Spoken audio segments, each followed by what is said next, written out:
feeling deep. Your heart is my temple. Your tears rinse my feet. I walk out, I'm able to carry your peace. It reminds me of a song that I heard long ago. Maybe I've always known that you were right there.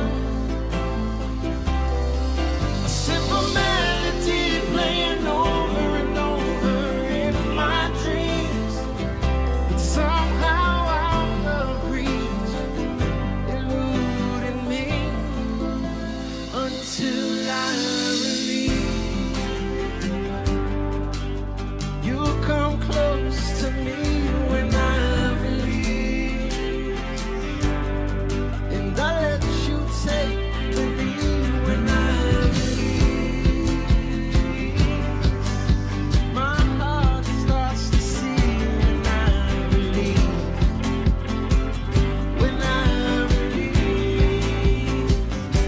You said, come to my garden, eat from my tree, step in my river, let it take you deep.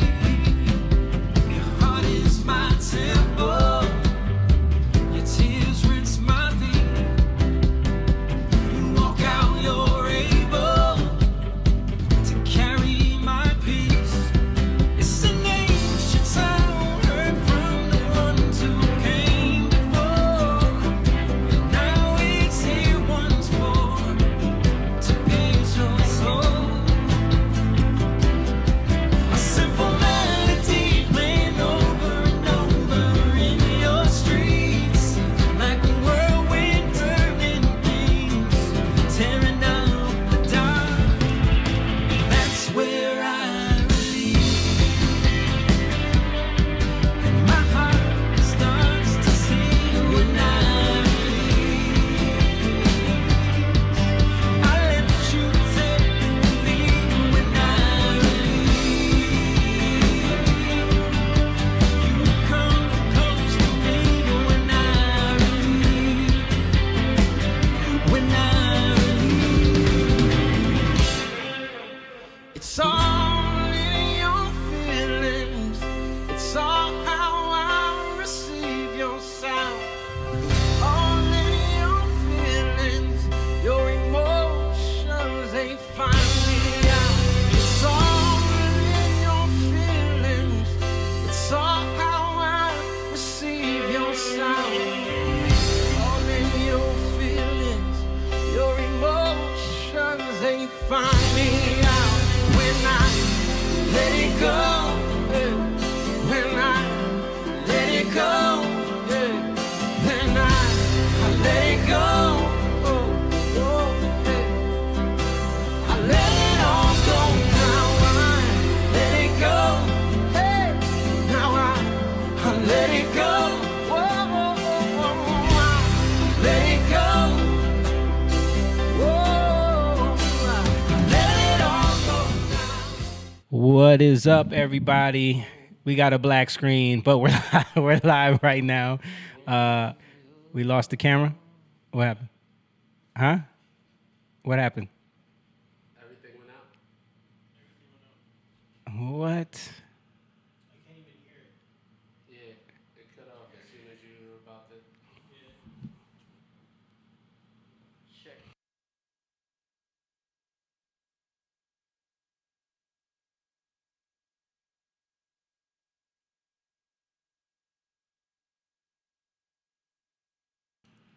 Can you guys hear us in the chat? Give me a thumbs up if you can hear me. I'm the only mic that's live right now. Yeah, I see that. See if you can bring the black magic back in, cause it's showing the George said thumbs up. Yeah, they can hear. We're live. They hear us. They just don't see us. Boom. There we go. Now, oh, it's frozen. Why is it frozen? I don't hear anything. Is your pack on? Yeah. I'm saying Nah, they hear us. We got thumbs up, man. I know they hear you, and I don't hear you. Yeah, I don't hear you speaking, Jay. No? No, You guys don't hear me? is the power on? Yeah, it's on. I hear him. I hear him. You guys hear me now? Yeah. Okay. Hey. All right. Figure out what's up with the video. Try plugging that back in again.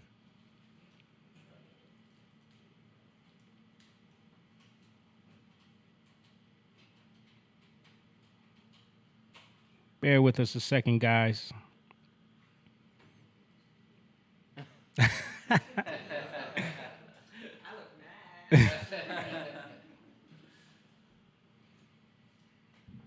it keeps getting stuck. It's gotta be an issue with the wire. Well, the video. Go back to the video, John.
I come to your garden, I eat from your tree, I step in your river, and it takes me deep. Your heart is my temple, your tears. There we go. We're back. We're live. Thank you guys for sticking with us. A couple technical difficulties. Sorry about that, but we're here. It's Tuesday night, and we got some special guests that you kind of saw a little frozen view of. So without further ado, let's hit the intro and let's get it rolling. You're watching Young Lion TV. Young lion, everywhere I look, they dying. Everywhere I look, they dying. Young lion, everywhere I look, they dying. Everywhere I look, they dying. Young lion, won't you get up and stop fighting? Everywhere I look, they're hiding.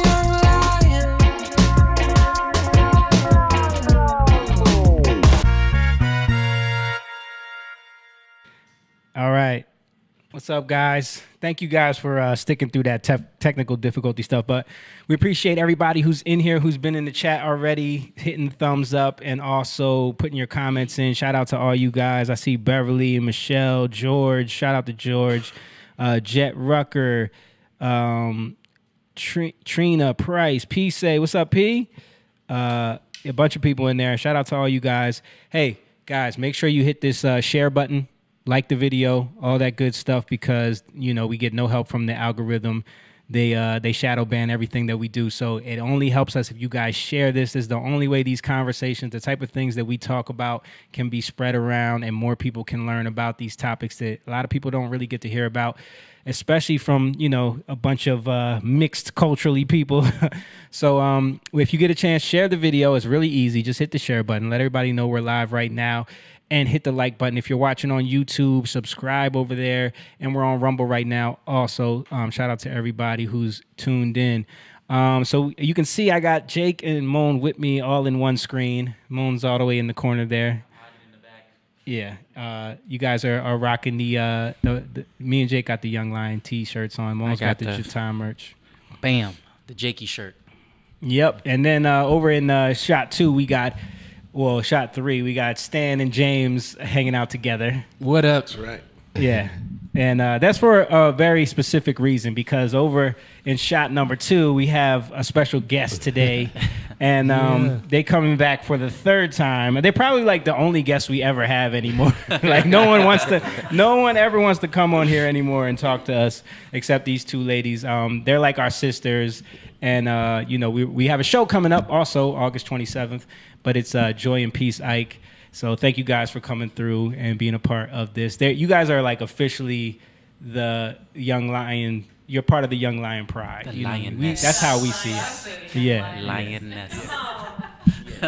Yeah, but we appreciate you guys for being here. I'm glad you guys wanted to come back and talk to us again. So we're going to get into some stuff. We're gonna get into it. Yeah. So how you guys been, though? Like, what's been going on in the world of you two? Everything and nothing. Yeah, I've been describing it as running in slow motion. Really? I feel like there's been a lot happening, but it kind of feels like I'm in quicksand. And I'm almost at the goalpost, but, there's little mile markers and then a whole bunch of hurdles that keep trying to derail the train. So it's been a good year. That's my short answer. I could give you the long answer, but that would be a whole evening. We can talk about that in detail. You guys want to get closer to the mic? Yeah, sure. If you don't mind. And for those that are like watching our stream, our longtime followers that don't know exactly who you guys are, just give a little description of like where you're from, what you do, how we know each other, all of that. Yep, Yeah. yep. You want to go first? So we are originally from Pittsburgh. Right. We are first generation Nigerian American, so our parents were immigrants. So we're Nigerian in heritage, but we were born in the U.S. And so we moved from Pittsburgh. I moved from Pittsburgh to Philly about 12 years ago now. Enjoy. About 8 years ago now. 8 years ago. And we met you guys at a concert that we shared. I shared a lineup with you all. Was it Phoenixville? Yeah, it was. Phoenixville. Steel City. Yeah. It was like a little City. coffee shop, right? Yeah. So Joy is a full-time singer-songwriter, and I'm her percussionist. So we had a little duo thing going on, and then you guys, I think we opened up for you, right? Yeah. Yeah. And then we're like, wait, we have a lot in common with Yeah. these guys. Like This this feels different. Yeah. Like it just felt like the atmosphere felt different. We're Yeah. like, they're like closet Christians. I know, right? Just like us. Just like us. So I remember that night, like after the concert, we just stayed talking and talking and talking, and we're like, okay, let's do this again. Yeah. And then I think you invited us to your album release. Yeah. And we opened for you there. 2018. Yeah. And I think we've At the done, studio? It was Rittenhouse Soundworks Yep. in our neighborhood in Germantown, and then we've done 2 house concerts at Peace's house, and then we have the 3rd one scheduled this year. So I don't know, it just feels right now. Yeah. Well, talk about the Gathering Place. Yeah. Because that's an amazing thing that has been growing as well. It's been growing. Yeah. Like, it's growing a little too fast. What is going on here? Yeah, the Gathering Place is something I birthed about 5 years ago.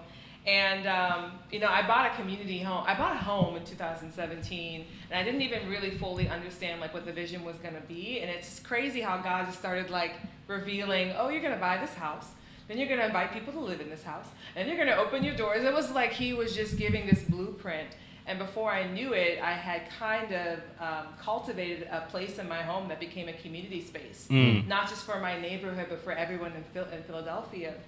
So it started off as just a place for special events and concerts, which we still do.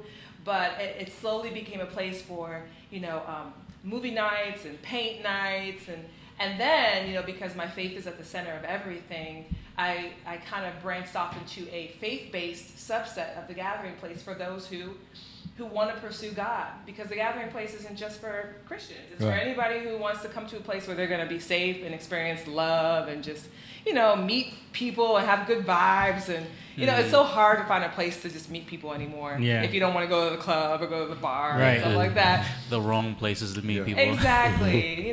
So that's what it's become. But then for those who are like, I want to get to know God, I want to get to know the person of Jesus Christ, and then we have worship nights we do once a month. And now I'm branching off into a women's group called Daughters of Zion. So it's just becoming all this stuff. And I'm like, I can't contain it, but it's been fun. So where did you fall on the name, The Gathering Place? I mean, it's obvious, but Yeah, it's a crazy story, but I'll be really quick. So people just, of course, obviously were like, hey, we're always here. We should just call it The Gathering Place. I was Yeah. like, that's cheesy. But the crazy thing, I was like, that name can't not be taken. Somebody Yeah. else has The Gathering Place, Right. So I didn't even look it up online because I didn't want to be disappointed and find out that there's like another gathering place around the corner. But guess what? I looked it up, and guess what? There was another gathering place literally like 2 blocks from my house Yeah. that had just closed down right when I bought that place. Wow. So I felt like that was a clear sign. Yeah, so I licensed it, I LLC'd it, I took the website. But it's kind of funny now because after about 2 years, they reopened. And I think it was kind of like, oh no one's taking our name. Yeah. So now there's 2 gathering places in my Yeah. neighborhood. Right. And people always tag us, like Yeah. tag the wrong one. Yeah. So it's a little competition, but we Yeah. do different things. Yeah, So. clearly. And we have a show coming up there. John, you want to post up the this little event thing? So if you guys wanna come and see an amazing show. Last time we did it, like the vibe in the room was crazy. Like, Lit. Desktop Totally lit. presenter. oh yeah. I mean, everyone was having an experience. Even people that didn't come there for that, Yeah. it was like an experience. So Yes. I mean, I know there was a lot of people that may not have been ready for, because God kind of moved, Yeah, And I remember like Kinda. we were doing our songs, and I remember Jake started preaching in the middle of I one of know. them, like. I was acting like speaking in tongues. Yeah. It was definitely a dope night. So if you guys want to come see it again, or if you want to come catch it for the first time, August 27th, we'll be there. Both of us doing our shows. It's going to be a great night. So I can't wait.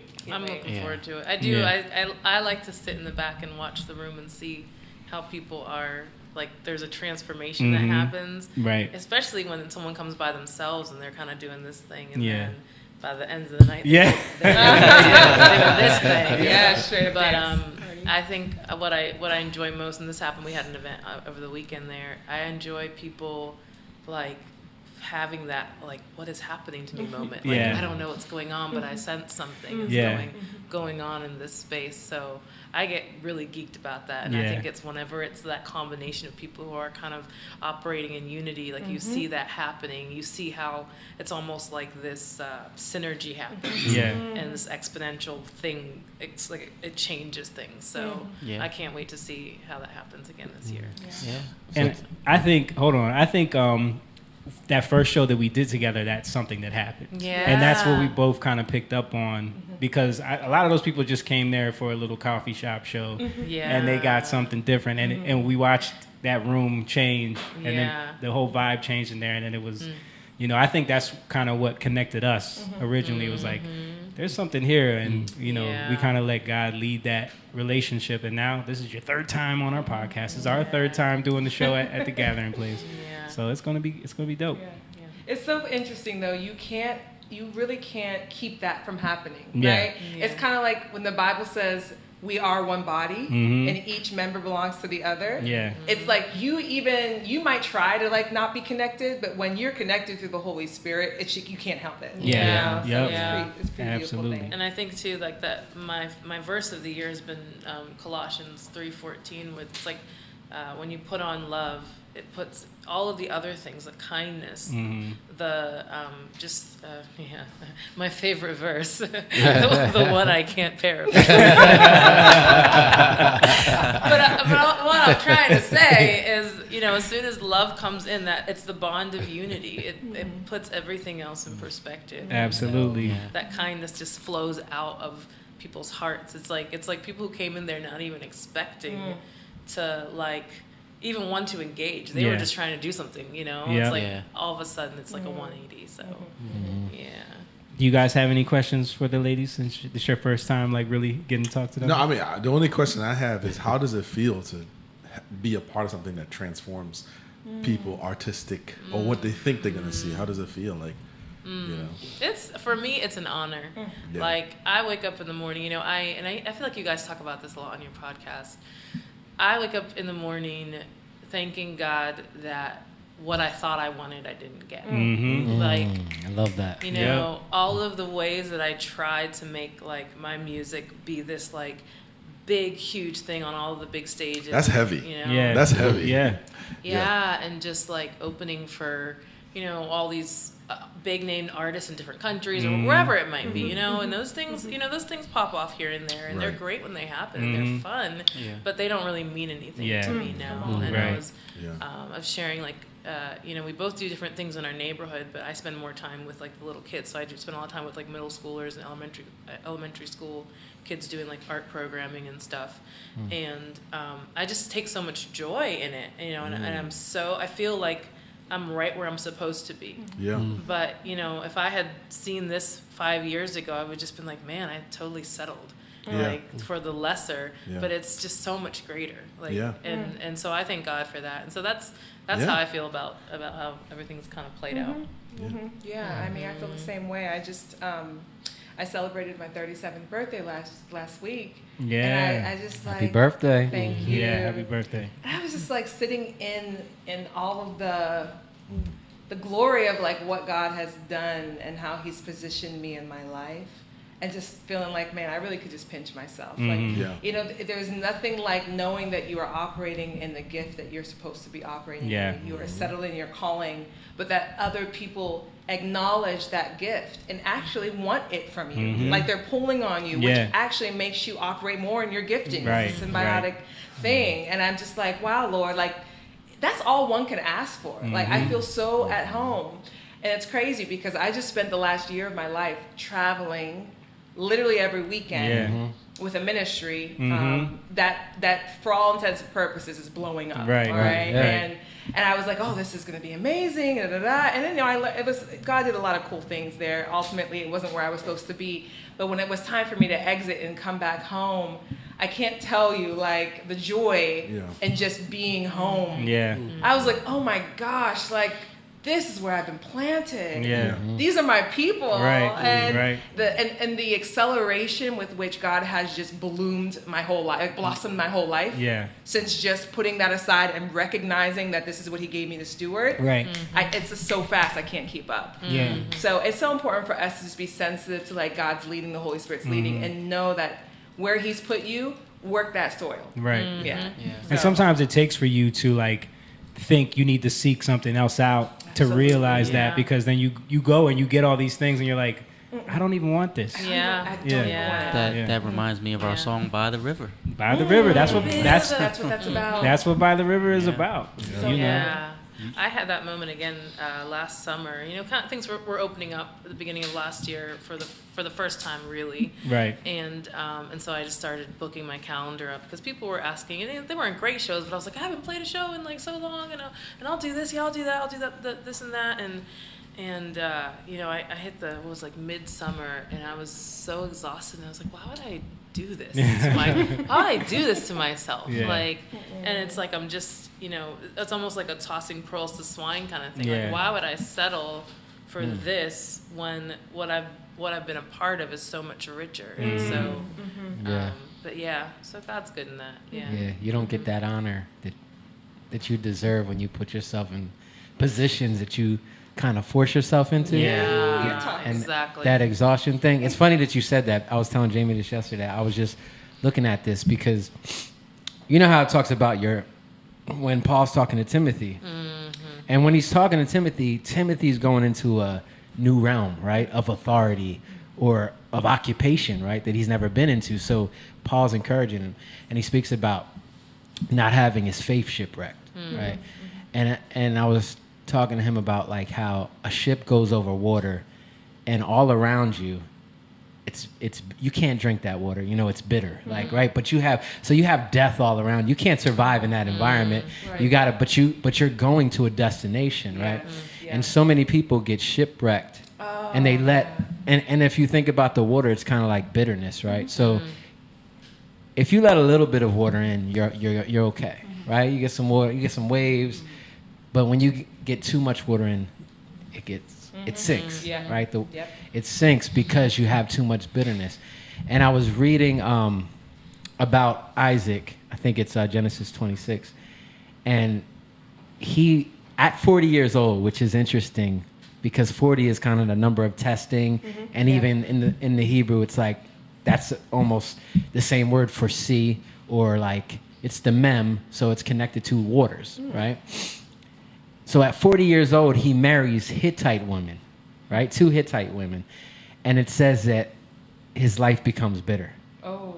right? And then later on, Rebecca tells Isaac to tell his son to go marry somebody else, because don't get caught up, because they were living around Hittite women. Don't get caught up here because of how our lives have bitterness now. And I was looking up what Hittite meant, and it's connected to fear and terror, but what a Hittite person is somebody who exhausts you. And somebody who depletes you. So when you were talking about being exhausted, it's just making me think like, yeah, you put yourself in these positions where you think you need to be, but then you just become exhausted, and you're like, And then you become bitter. right. Yeah. And that's how your faith gets shipwrecked. Yeah. Oh, yeah. We're meant to go across the waters, but we got to go with God. Yeah. You know what I mean? So Yeah. sometimes we want to go, but that's zeal. Yeah. You know what I mean? Yes. So there's a balance. And then we go and we get shipwrecked, and we're like, I'm not going again. Yeah. There's, And now you settled in Right. a place Yeah. where now you're afraid to go. You Yeah. know, Yeah. that's where the terror comes in. That's that Wow. other aspect. So I recently heard a pastor say bitterness leads to barrenness, and hearing you say that, it's like that always happens, because Yeah. again, when you're bitter, you hold back, you know, Yeah. and you also covet what other people have, and then you're kind of in this standing, what do they call that? Standing still. You're Stagnant. you're stagnant, and you're no longer able to move forward. Yeah. Because you're so steeped in your emotions and how you feel about a thing that you can't even get over it to see Yeah. So what true. life would be like if you weren't bitter. right. You know, man. And then you're stuck comparing yourself to people. That's like the whole Mary versus Martha thing. Because Miriam is Mary. That actually is connected to bitterness. Yeah. Yeah. Right. But then you have actually Martha is the same. Mary is like being in bitterness. So you got bitterness all around you, right? But you can create in that, right? You just can't become of bitterness, and that's what Martha means. Of bitterness. Right. So now you got it inside of you. Oh, that's deep. You know what I mean? So Yeah, now you're looking yeah. at everything and trying to compare yourself. That's why she was comparing herself to Mary, and like, she needs to be doing what I'm doing. Right. Yeah. You know? And Jesus was like, no, she needs to be doing the most important thing at my Definitely. feet. Yeah. Let me shout out a couple comments real quick. Lena just joined us. She said, "Ladies on the panel today." Yeah, with they some soup. hearts. Yeah. All the women are soup. Yeah. They're tired of looking at all these men telling them about what's going on. We, Yeah, you we, get- we need some young lioness. yeah, right? hey, listen, we have them. Look, Lena is one, and Courtney just chimed in, said, "Good evening, good brothers." Courtney up, is Court? definitely one of the young lionesses. She's a Patreon member, so shout out to her. Actually, we got to send her a T-shirt. She just wrote me her address and said that she's been our fan for 20 years. Man. Wow. 20 years. So she's been following us forever. So and I was telling her it's a blessing to have someone that has followed us through our entire evolution like that and Yeah. stuck with us and now can Wow. see what God is doing with us through this podcast and still enjoy it and come on and Yeah. be a part of it. So and We support. appreciate you. And support. She's a $20 Patreon member. So shout out to her. Yeah. I wanted to speak to you guys about, like, we're talking about young lions. What does it mean to you guys?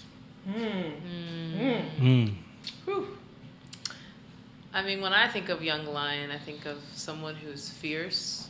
I think of meekness, where you have what it takes, but you're still growing in that, and you're still kind of learning what it looks to hold back when you're supposed to hold back, but unleash when you're supposed to unleash. Right. Got it. I think that's my definition. I like that. I like that a lot. Powerful.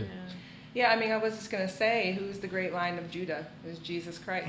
So when I look at a man and he models that very thing, that strength and meekness, And I'm like, okay, you are a lion. You know, you are doing only as your father does, which is what Jesus did. Right. So it's funny how as you get older, the things that you notice, you know, in men, or at least from a woman's perspective, it changes. The things that you appreciate changes. The things that you affirm, it changes. And so like now, as opposed to like in my 20s or teens, it's like, no, I mean, are you modeling Jesus Christ? Right. For me, I'm like, you can tell. Right. You know, so that's what a line means to me.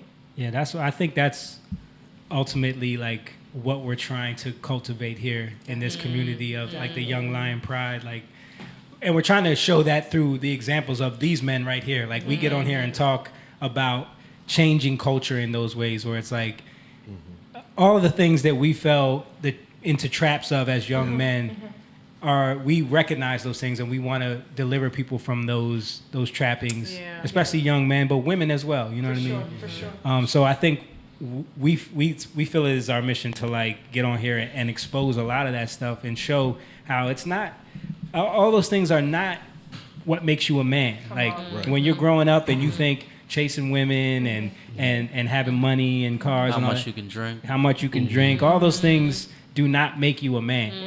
And it's more to have honor in, are you a good husband? Are you learning how to be a leader? Or Are even you, what that means. yeah, what does that mean to be a Right. good Yeah, husband? right, What does it right, mean right, to be a leader? What does it mean to be a father? What does it mean to be Yeah. a good friend? Yeah, Come a on. good An friend. actual Brother. friend Yeah. that turns Yeah. into a brother. Yeah. What is true love? Like, what are these things? Come on. And if we can get, because it starts with the men. Men are the leaders. Men are the heads. So if we can get young men to learn these things, and even ourselves, we're constantly growing in that too. That's why we'll never not be young lions. You're Right. constantly Yeah. growing into that maturity, and we never reach it if we're just constantly trying to grow into it. So I think we're just trying to create that culture where that becomes the ideal for men, is where it's like, no, my value in being my high valueness, because we hear this all the time, the high value man. Oh yeah, what's his name? Who yeah. passed away recently? Yeah, That was Kevin his thing. Samuels, yeah. Yep. The high value man. You hear this thrown around so many times, and they always attribute that to if you're making above six figures, if you can have your pick of the litter of women, and it's like that. None of those things are actually valuable. Yeah. It's a false. And it starts by too acknowledging where the mystics were in life. How did you get there, or what's the thought process that led you to that? Yep. Like, why do you feel that way? And what Who were the told you failings this? of our elders that Yeah. didn't that Right. did it, and how can we Yes. expand on that? And right. then right. yeah. We're not trying to be accusatory in that way, but I think it's important to, as men, to acknowledge that we are the arbiters of this. Yeah. We created this atmosphere. You know what Yeah. I'm saying? We can't be mad at Cardi B and then love Biggie Smalls. Yeah, You right. know, it Come just on. is what it is. 'Cause Yeah. we're then hypocrites. You know Yeah. what I mean? So we have to acknowledge that too. And you always point out, which I think is very valid, like the older generation will look down upon Sure. Biggie Smalls or Right. the Big Pimpin' video or Right. something, but they love James Bond, who was James a, Bond. who was I a remember talking clear to my dad about womanizer. this when I listened to "Strangers in the Night" by I think it was Frank Sinatra. Yeah. And I'm like, he's describing a one night stand. Yeah. It's just set to orchestral music. Right. But if it was a rap song, Yeah. it's the Come same on. thing. Yeah. So and then he looked at me with contempt. Don't talk about my music. Right. And I think too, it's not that. I think people often are afraid of being confronted with truth because then that means they have to change too. Yeah. And they don't want to do it. You know what I Right. mean? They want to tell everybody else how to Oh change. come on, that's Yeah. it. And it's big to have somebody our age point it out. Yeah. Like Right. not so our parents' age. Yeah. But young Young Yeah. enough to where we can Still still connect, relate, and we yeah. can relate. Yeah. But I think it's important to acknowledge that we understand what you're going through. Yeah. We're not judging you, but we're telling you that this road has This is where this leads. Yes. We got to give a shout out to my mom. She said hi to everyone. She's in there. Hi, Mom. And Lena wanted to set the record straight because she said, I've been rocking with y'all since I was 16 years old. Yeah. And she said, Yes, she said she was a climax angel. Now you Angel. know Wow. that is That is an original term. when we first started and we were out like selling our CDs all the time. We had a website and we had like a message board on there, and all of the girls that would come on there and like talk to us, leave messages, and a lot of them would fight over. Oh like, my God. they were called the Climax Angels, and like we would like the ones that were really, really like about it, they would get like special access to certain shows and like private parties that we would do. So My Lena was definitely My one of the goodness. climaxes. Not those type of parties. Speaking of music, you know how much I'm a fan of music, right? Yeah. But one thing I did realize, so when I came to the United States and I was introduced to a different type of genre. So R&B, hip hop wasn't my thing. Yeah. But acid jazz and British soul was what I was introduced to.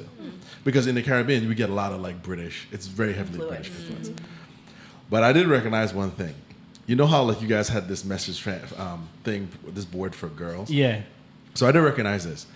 Me as a music fan, when I would meet these guys, I'm the person buying all the CDs and like interested in the album. Yeah. But they can care less about me. Right. They just want the girls. Yeah. So You're like, I bought all of your CDs, guys. Right. Like, yeah. Get out of here. Get out of here, buddy. So I think what they do inadvertently though is they destroy, because you're building a relationship with Exactly. them. You know what I mean? But they're so young at that time too. Yeah. They're just interested in The you know what I rock mean? star lifestyle. Yeah. The rock star lifestyle. And they don't realize the responsibility they have. Yeah. Which is like, if you're building a relationship with someone, Right. you got to share a little bit. Like you came out to a show, but Yeah. get away. Anyway, here's that girl over there. And I will honestly say, I think for us, at least, you know, us three, I don't know about some of the others, but it was more about developing that relationship sure. with your fan base, Yeah. so that you have people that 20 years later Yeah. will still Exactly. rock with you. Well, that's the issue with youth, right? Is they don't see that. Look, we can build a career by building relationships. They're just looking for the excitement of the night and that Yeah. city that Yeah. they're in, Yeah. which Right now. leads to them kind of dismissing people. You know, what I Yeah. mean? Unless it's someone they find attractive. You know, So I have a question for you guys. Yeah. Then. And I don't know the timeline of when you guys met your wives, but Oh, yeah. how was that for them, knowing that you guys attracted these fans, these women fans? Well, I think for me and Jake, we're the only ones that kind of, our wives were with us during Yeah, at through the all time, of that. yeah. So Yeah, I've been with my wife for 21 years. yeah, Wow. yeah, We married for 11 though. yeah. It took a while. I mean, a long while. I'll say like it takes a strong woman Absolutely. to like put up with that, because I know for me, like his sister, my wife, she worked in the mall, one of the malls that we used to frequent a lot to sell our CDs, and she would constantly have girls coming in there and being like, "Oh, this one's my boyfriend." This, you know, and it's like, and she just have to eat it, you know what I mean? Because she knew, you know, Yeah, she knew sure. the deal. But yeah, that she would laugh about it all the time. You know? That's good. That's good. Yeah. Yeah, and I would say like when we started, we were passionate about music, but we had the wrong intention. You know, like Yeah. we were about trying to look cool, Yeah. the Trying to girls, be what sounded, be you know. huge stars, you know. Yeah, but it's funny because after we got involved and we started to like care about people, care about the fans, interact with them, you know, like you were saying. And I remember one of the turning points. We were kind of on this like journey where we were discovering God as we went through it. Yeah. Walking through faith, selling our CDs. Yeah. So I started writing songs that like came out of nowhere, Mm-hmm. right? That was one part. It was like simultaneously reading the Bible. But I remember for me, we were in Philly, right? Unity was it Day. Unity Day? Mm-hmm. Unity Day. And this lady came up and she was like, "Oh, I got your CD." And she had her daughter, probably 11 years old, right? And it was our CD called How Bad You Want It, right? And it didn't mean how bad you want it in a sexual way. Yeah. Because, but people always thought that. It was more Right. like, how bad do we want it? you Right. know? Right. How But- hard are you willing to work to get what you want? Right. For sure. But some of the songs were very sexual. Well, with a label, Climax Entertainment. Yeah. Right. But even that You didn't set mean, yourself up for that one. yeah. Right. Even that didn't mean climaxing that. Right. Yeah, right. So what she said to me, she's like, "Oh yeah, my daughter listens to your one song called, what was it? Come to Me. Come Yeah. to Me." And it was a song, it's just a sexual The song. most Yeah. sexual. One of And- the probably the most sexual song on the Right. album. Yeah. So I'm watching her explain this and I'm looking at the daughter like, She's like, you know, smiling and cheesing, and I'm boy. like, Oh boy. she what was are we- singing it and kind of like dancing. yeah. Yeah. And that was the moment I'm like, what are we doing? There Yeah. you go. Yeah. You What are always we have doing? that moment. You know? And we're Yeah. probably like 25 at the time. No, I think younger. Yeah, Like 24, 24? 25. Yeah. Yeah. Wow. Wow, yeah. Yeah. Yeah. And so like we started to, Yeah. and I had that conversation with everybody. Yeah. Like, yo, Yeah. We all can't felt keep the same doing Yeah, way. that. what are we doing this Yeah. for? I'm Like, telling yeah, you. Right. Wow. because you start realizing like what effect that has on Sure. the next generation. Sure. Because then you start Yeah. thinking about what did all the music that I listened to, how did it affect me and my early relationships and my Right. wants and desires with women? Totally. Yeah. You know what I mean? Totally. Yeah. And Yeah. I want to ask you about this, Joy, because from our perspective, like we were always independent, right? And so we're always interacting with fans or people, and so you start to see things firsthand. But when people get signed, they're kind of there's a buffer between them and the fans, Yeah. you know, between them and the people. So they're not really interacting, and they don't really get a first-hand experience except for people going crazy in front of them. You know, they're not able to really conversate. I mean, now you got social media; it's changed. But as we were growing up, that was kind of on the verge. Yeah, right? MySpace, MySpace and yeah. stuff like that. But I think God kind of, because we had major deals that were on the table, but I think God always got in the way of that. You know what I mean? To like, there's something not right here. Yeah. There's something not right here. So good. You know, and as we went through that, we learned. You know, what are we doing? Yeah. What's going on? And having those interactions, it taught us. You know, to think. You know, about Yeah. what we're doing, to be conscious about what we're doing, and it took us a while to figure it out. Totally. But I wanted to ask you, like, with you guys, like, how did that affect you? Because I know you've been independent, you know. Yeah. I mean, I never had any like offers, you know. Like there were always people who were offering to manage me, and I had a manager at one time and a couple different booking agents and things like that. But I think my struggle was why haven't I gotten offers, and why haven't these doors opened? And you know, I'm like, I'm awesome. Like, why is it this? Yeah, you are, though. But no, it was like it was just I really battled with that, and 2018 was kind of a year where things like really just broke for me, because that was at that point I'd been making music for about 14 years and full time for about 10. And I put an album out, and I was like, this is the album. Like, this is the one. This is the career album. Yeah. I still feel like it's my best work, and I'm still really proud of it. Meanwhile, all the other albums I, like, paid to take off of iTunes a few years. Like, when the new one came out, I took the old one off. You know, that kind of thing. Really? But, yeah. Why? Great songs, but she won't let anybody hear them. Yeah. Anyhow. That's how we feel about Yeah, our old we stuff. know. Yeah, I we think know that everybody, feeling, everybody yeah. feels like that to a certain Yeah. extent. And so Me too. I think, like, I got really frustrated wondering why certain doors weren't opening, and this maybe harkens back to what we were talking about earlier. But there was a certain point when and this was years before that, but there was a certain point when I realized that if this is going to be sustainable, it was going to have everything to do with the people who are coming out and cultivating those relationships, and it wasn't going to have anything to do with getting into the right rooms or playing for the right artists or whatever it might be. Still wanting those opportunities to happen when they could, but knowing that nobody owes me, the artist, anything. Like, there's a million musicians out there. There's Right. a million singer-songwriters out there. And the fact that people choose to listen to my music and to pay $15 for a ticket to come to a show, like, I can't never express to people how much it means to me that some of them have been following me now for Right. 17 years. Yeah. Like, at that point, it's like, it blows my mind to think that people have watched the evolution, like you were sharing earlier. And so that's been my priority, you know. And so sometimes, you know, I'll post something and I'm like, this doesn't have doesn't get much social media likes, or it doesn't have the social media clout. Instagram won't give me the check mark because I tried. Right. You know, like all those like silly things. But at the end of the day, I'm just like, I have some like true blue fans, and they have made this thing sustainable. And I'm just like, how is this even possible? Right. Like, how am I still doing this? Yeah. So it's like there's this tug of war kind of thing that happens internally, where you know that you can't get into comparison. Like, you can't go there, going back to the whole bitterness conversation, like, because it's really easy to think of like people that you started the journey with, and you see like where you all are in your own different places.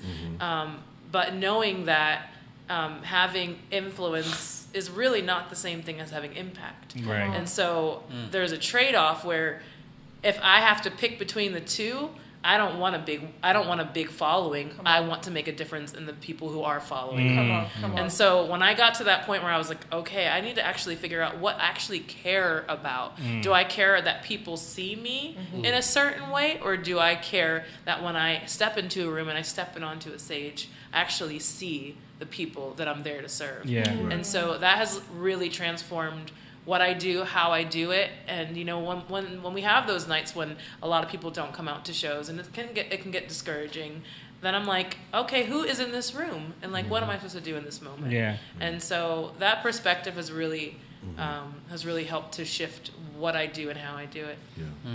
Well, I can say, like, for me, just being, I'm not a musician, I don't sing or do anything like that. I know Stan isn't too, but we don't understand what you guys go through from the dynamic of the artist and the painting or the crafting of an image. Yeah. And for you as women, how, if you did get a management, what would they try to dress you up as? Yeah. To make you into, hey, we can get more, because they're concerned about sales, right? Right. Yeah. They're not going to pour more money into you if you don't do what they want you to do, just like them. Yeah. And I'm sure the I videos was you gonna guys say shot. not just women too. They try to do that. Yeah, with of course. us. It's a crafting of Yeah. it. So we, as the public who consume this, we don't understand what's happening and the compromise you guys are having to make. Yeah. Of that, and that's, especially if you come from a believer type background, Yeah. where you Yeah. understand that the struggle, because this is your dream, Yeah. and then here you are being confronted with now successes. Oh, sorry, I can't hear.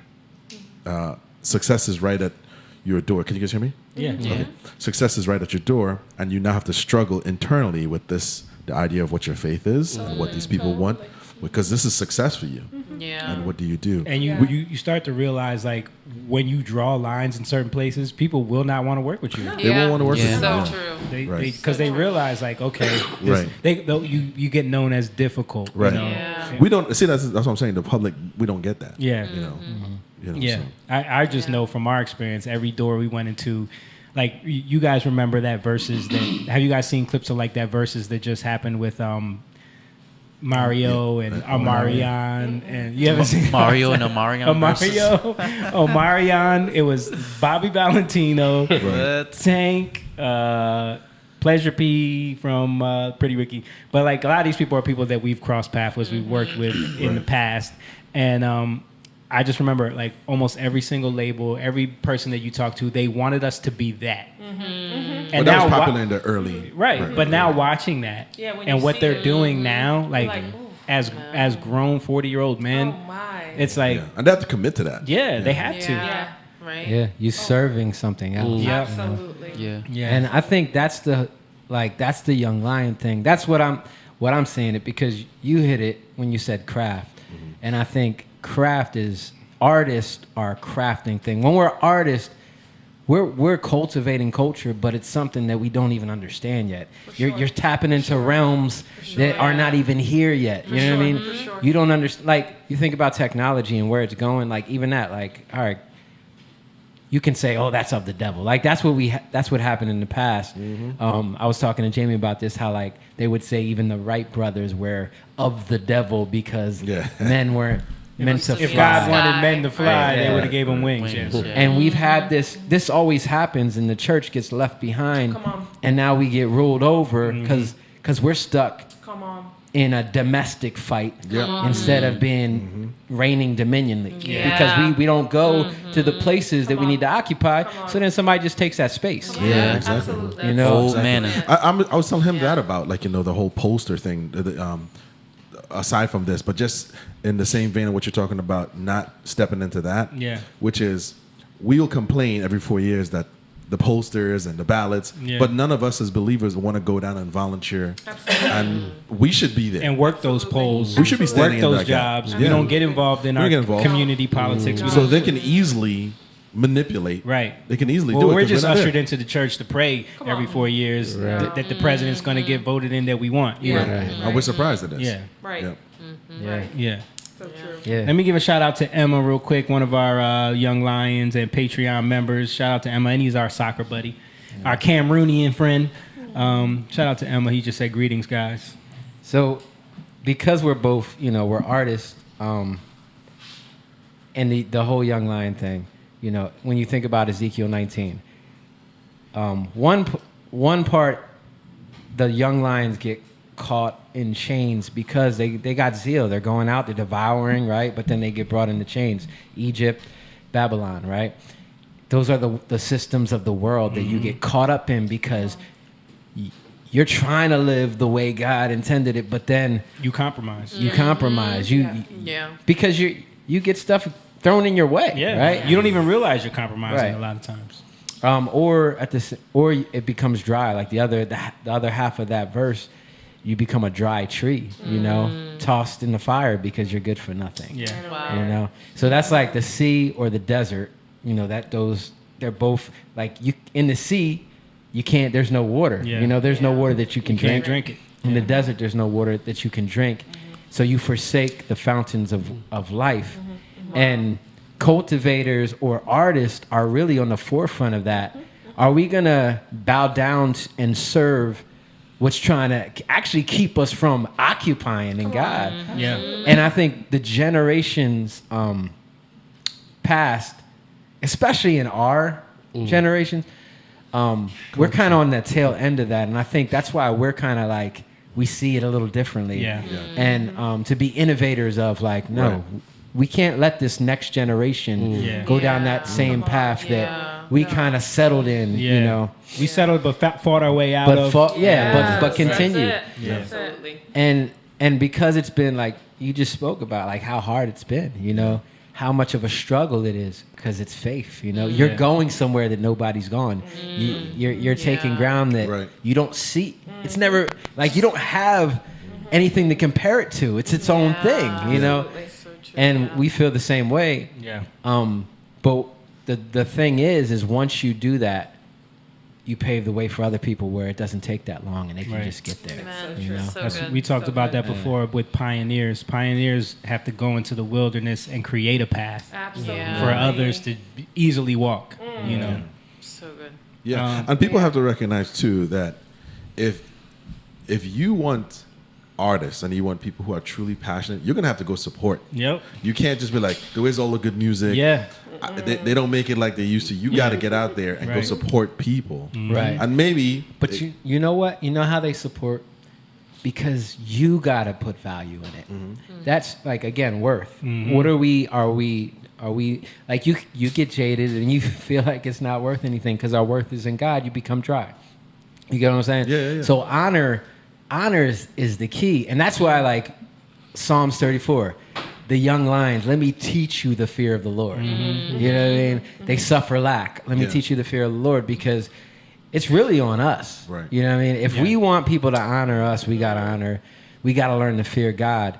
When you're going out and trying to do something that you don't really understand, and then you're stepping too far out where you can't see, you're in the dark, then you're going to fall on your face. You got to learn how to take a step. What's it say? The word is a lamp to my feet, Right. and a light to my path.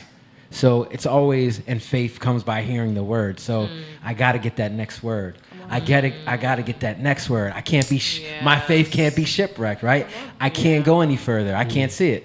That's something that we learned, especially over this last couple of years. Like for us, social media, we kind of like, especially with Jason, Disengaged. we kind of just like, listen, Yeah. we don't want to take it. We don't want this to take us to a place where we don't understand, we can't see, Or we're in Right. bondage to it. Yeah. Because we're Yes. constantly just trying to. do it, Yeah. trying to Yeah. catch Absolutely. something. Yeah. Absolutely. So let's just take a step back and just give it up. Yeah. And Yeah. just let God Yeah. lead Right, us. right. And just only do what we see. Yeah. You know? Yeah. Yeah. Well, as artists, how do you want the public to receive you? Do you want them to come to your shows? Do you want them to buy your music? Or what is it that you're looking for? If you're trying to change, well, you say you're trying to change, like, Yeah. You know, Oh like- wow, such a great question. That's a great question. Yeah.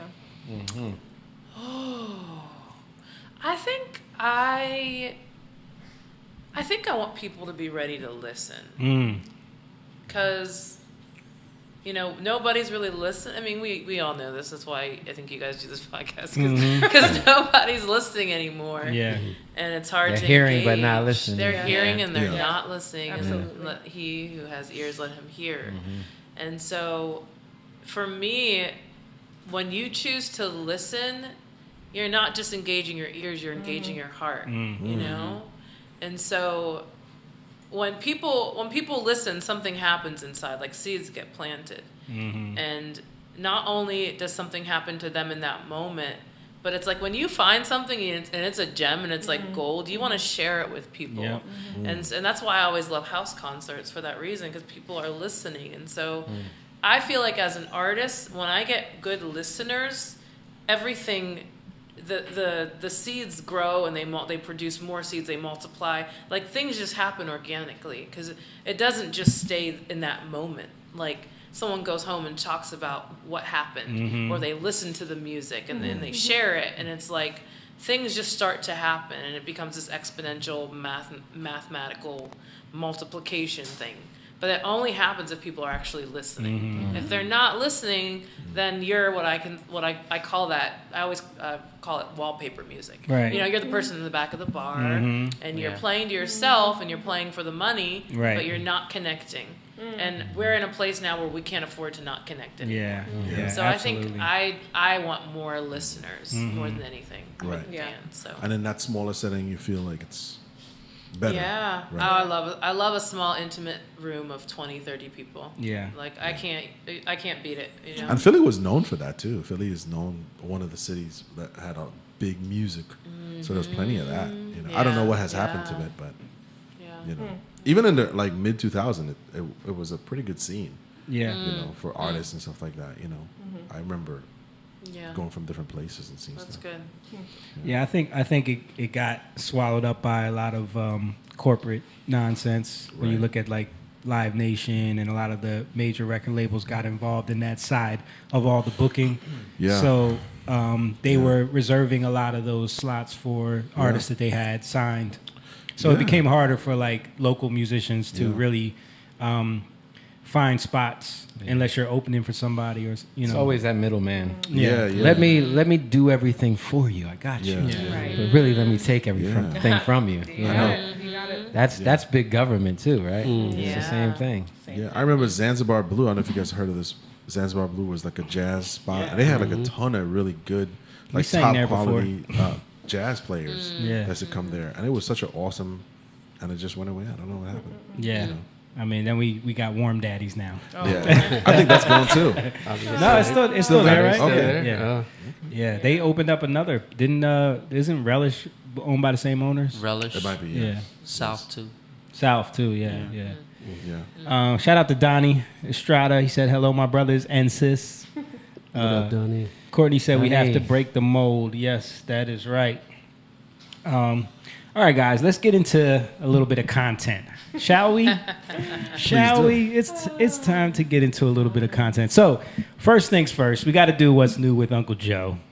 Got to do it. Donnie just came on right in time. I know, Donnie's got this like, coffee he's back. like, he's like, as soon as I tune in, they want to missed a good hour, talk about Donnie. my heroes. But anyway, so has everyone seen that Joe Biden got caught reading the teleprompter again? Yeah. Yes. Okay. So, so the funny meme was, well, I'll just play it for you guys, so you'll get it. Percentage of the men who do so. End of quote. Repeat the line. For the last time, anything you put on that prompter, Burgundy will read. Consistently higher. So that was trending. Joe Burgundy was trending because he read exactly what's on the Twitter. So he read the teleprompter. He said end of quote and then repeat the line.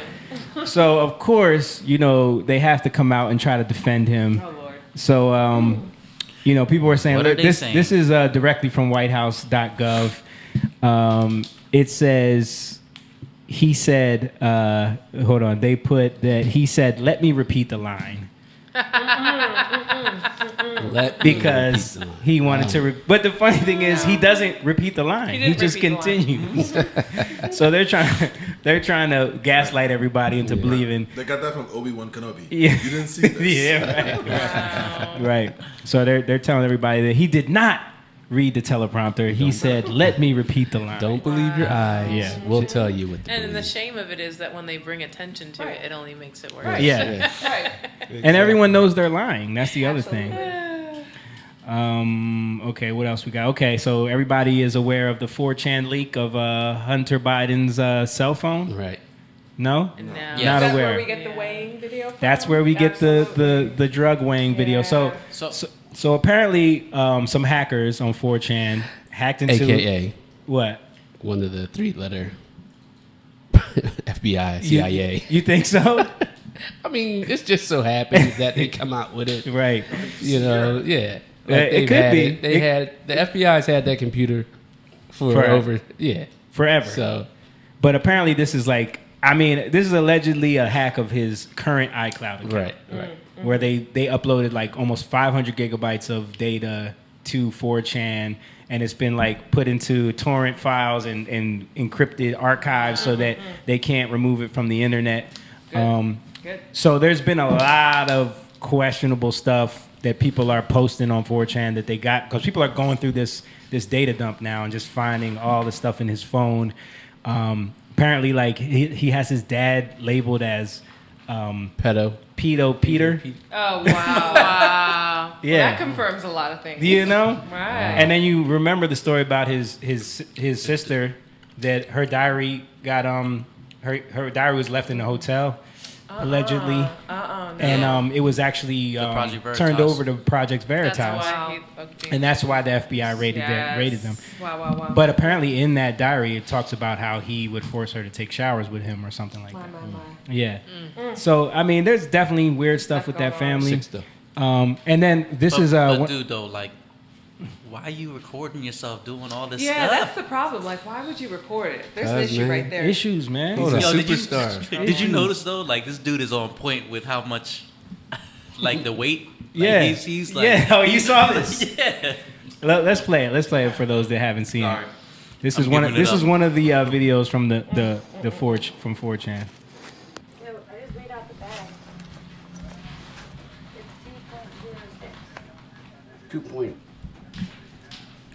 It's 2.07 without the bag.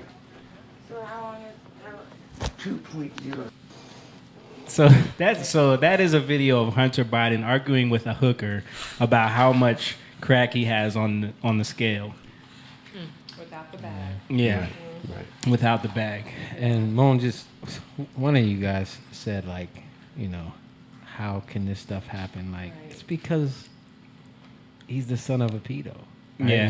He and what I'm saying is that he grew up in a crazy environment, and it sucks because he's a grown man now, and you know you're responsible for your actions. But that's why I'm just basically saying, like, you know, have some mercy for this guy.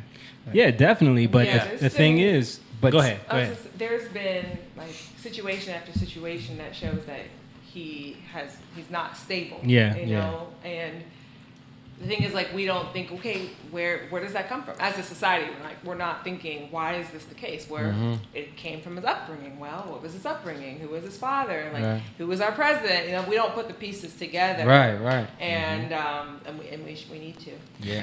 And the other thing is, like, he's actually being investigated right now because there is a real situation where he was trafficking prostitutes across state lines and paid one of them over $10,000, and he's reaching out to his dad for money, and so essentially his dad funded his prostitution. You know what I mean? So so it is relevant to the fact that, like, this is a part of our administration right now. And it's important because here's the thing, right? In times past, because let's say there's no access to videos of this. Yeah. He is absolutely a senator. Right. And he's absolutely running for Right. governor. And Right. all of this would be hidden. You know what I mean? Just like you have a PR person. Right.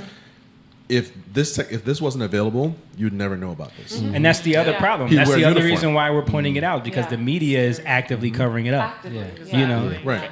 But when it comes to a certain other president and their family, Right. we're constantly Actively being exposing. yeah, Yeah. it's constantly being told that these people are the worst people on the planet. Right. But meanwhile, we have clear evidence. Right. Not only that, there was this laptop thing was supposed to come out in 2020, Before- and they censored it from the internet. Absolutely. You know, so there's an active cover up going on that we're constantly. That's why it has to come out. I'm Yeah. just saying like Right. Yeah. that we can't go to the other extreme. No, man. you can't condemn You know what I it. mean? Yeah, Like, yeah, it's like- yeah, because it's not really about him. It's not about him. Yeah, and it's about his our problem. response Yeah. to it. It's That's about exactly. what's going on. It's Yeah, and about the system the that fact makes that it. he flew on Air Force One to China with his father and worked, and then there's text messages and voicemails about some deal with China, and now all of a sudden we just sold China all of our oil Right. reserves From the when we have strategic no reserves, gas. yeah. You know what I mean? The strategic It's national security. Yeah. And then giving all that money to Ukraine after his son sat on the board where he actively talked about going over there and having them fire the prosecutor that was investigating the company that his son sat on the board of, and now he gave $50 billion to the same country. So it's like there's a lot of intertwined things that I just got more news from you than the actual news. Right. these are things that really happen. Like there's video of him literally bragging about how he got the prosecutor fired that was investigating this company because he withheld $2 billion from them. Right. So Yeah. you know how most people don't want to know about it. So do you think? I believe that most people know that the country's corrupt, and they just detach. But they don't want to know how corrupt. They don't want to deal with it. Exactly. It's kind of like, you know, I don't want to see people, you know, don't show me about pedophiles and you know, I don't want to know about that.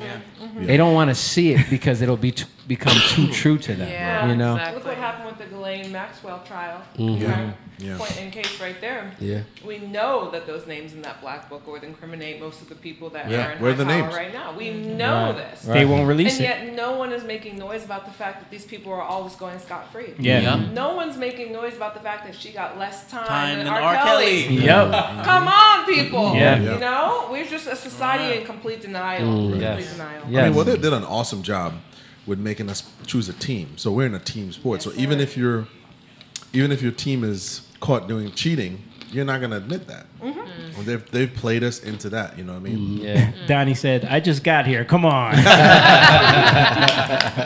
John, bring up this meme real quick. I just want to show this because this is relevant to what you were just saying about Ghislaine Maxwell. This meme was going around on Twitter. It says, "A sexual predator surrounded by two women who supposedly fight for women's rights, who are both married to sexual predators." And it's a picture of Hillary Clinton and Huma Abedin, who is her lead advisor, sitting with Harvey Weinstein Is in the that middle. Wiener's husband? That's Wiener's husband. Oh, Yeah. that's Wiener's Yeah. husband. Wiener's wife. Yeah, Wiener's wife. Wiener's wife. Who was prosecuted for sending his penis to underage girls. Right, right. And then we know who Bill Clinton is. So, Right. but yeah, both of these are supposed to be fighting for women's rights, but they're cozying up with Harvey Weinstein and they're married to predators. It's just the spell that they put on us because so many women were like fighting for this woman to be elected back in 2016. Like they were so adamant about it. It's got to be her. It's got to be her. And I think it was just that was one of the spells that were being put on us. The team where- thing. Right. Yeah. Is it? What do you guys think about this? Do you think people they hear this stuff like I just said, and then they check out because we naturally want to try to solve things, and then we can't think of a solution, so we just kind of like don't even want to think about it. Yeah. You know, you get what I'm saying? Like, I don't think people I want don't to know even if people confront want it. to. Yeah, I was just gonna say I don't know if people want to solve it. Yeah. I think people are too devoted to their team, like you were saying that's their number one priority. Right. Is just making sure their team wins. Yeah. I think Yeah. people want to solve it if it's easy to solve. Right. If they can point the finger. Exactly. I was going to say, if they don't have to That's look it. at themselves, Exactly. like, what did I do? Yeah. That's because it's easy again, like on the other quote unquote team, to point out that the orange man is evil because everybody else is saying that, and so you're on the winning team. But if you were ever to do that for something on your side, I mean, we already know what happens. You get kicked off Twitter, you get kicked off of whatever social media you're on, and you lose your career basically. And so many people have lost their careers these last few years for saying things Yeah. that aren't really controversial. They're just, they're controversial, Right. but they're true. And there are things that shouldn't be controversial. But it's not running with the narrative right now. Exactly. And part of that too, and I heard, this is not mine, but I'll just repeat it. I heard that, there was a time when journalism from the lower level in terms of townships, small cities, there was a lot of integrity there because they were reporting based on what was happening in the neighborhoods. Yeah. And they had a certain duty to uphold, which was reporting what was happening in their neighborhoods, their city, their town, their state. But then something switched in the 90s, or actually the 80s. It was the 80s, where all of a sudden it was Ivy Leaguers that were seeking out these jobs. And these jobs were no longer available to simple common folks that would report what was happening, whether it's a water shortage or whether it's corrupt by the police department or whatever it was. And all of a sudden, you have to have an MIT degree. You have to have a Prince. You have to have a certain journalistic. You come from a pedigree, right? And then those people were bought into systems, whether they belong to fraternities or whether they belong to a certain group. And then whatever they were going to be told is a narrative that already spun to them. That's what they have to say. You see the clips of all the news reporters when something's happening, they all repeat the same thing. Same exact line. And it's in sequence. But that all comes from Operation Mockingbird. I don't know if you guys are familiar with that. That's a CIA op. CIA op. Sure. But it was literally designed to use the news media to repeat narratives to the public. And it's Mockingbird for a reason. You hear all those people repeating the same line. Right. And so we don't stop now as the public to say, well, why are they all of the same alum? Like we never stop to ask, like, why all our politicians don't reflect our society? They're all lawyers. They're not plumbers, carpenters, engineers, doctors. They're not a conglomerate of people that make up society. It's really a bunch of lawyers that are making. That's all they are. Right. You know what I mean? That all went to Ivy League schools. Right. All belong to these. And they're playing a fraternities. game. Yeah. Right. And also, you had like small newspapers in towns that people would Right. They were trusted. And they bought them up, by the way. Part of the documentary I watched, it said they pretty much like put them out of business. Same thing with radio. They did the same thing. Right. And you're talking about news outlets. I want to show this is attached to the whole Hunter Biden thing and how like they're trying to get ahead of it with. And the Washington Post we know is owned by Jeff Bezos. So this story just came out, and I totally was like, this is because of Hunter Biden. So it says, new study shows that moderate crack cocaine use is not a cause for concern. Really? I have seen this. And I sent, oh my goodness, this is crazy. I sent 2 articles to you, I don't know if you remember, to my sister and a friend. And it was talking about a university professor wanted to take the stigma out of crack cocaine use. And they interviewed this black university professor. Dr. Carl. You saw it? Okay, and there was another one. There was a sign in the New York subway station. You saw that one? It was like, I'm not ashamed that I do crack. I'm just, help me out here. I don't remember, but like, I saw it. Don't be ashamed you do crack. Right. Be proud that you do it safely. No, that one was about heroin. Oh, it was heroin? Yeah. Man, what are we doing? Yeah. I mean, it's. I believe they're trying to get ahead. Do you? I'm joking around, but do you have the clip of Joe Biden from the 90s? I have it right here.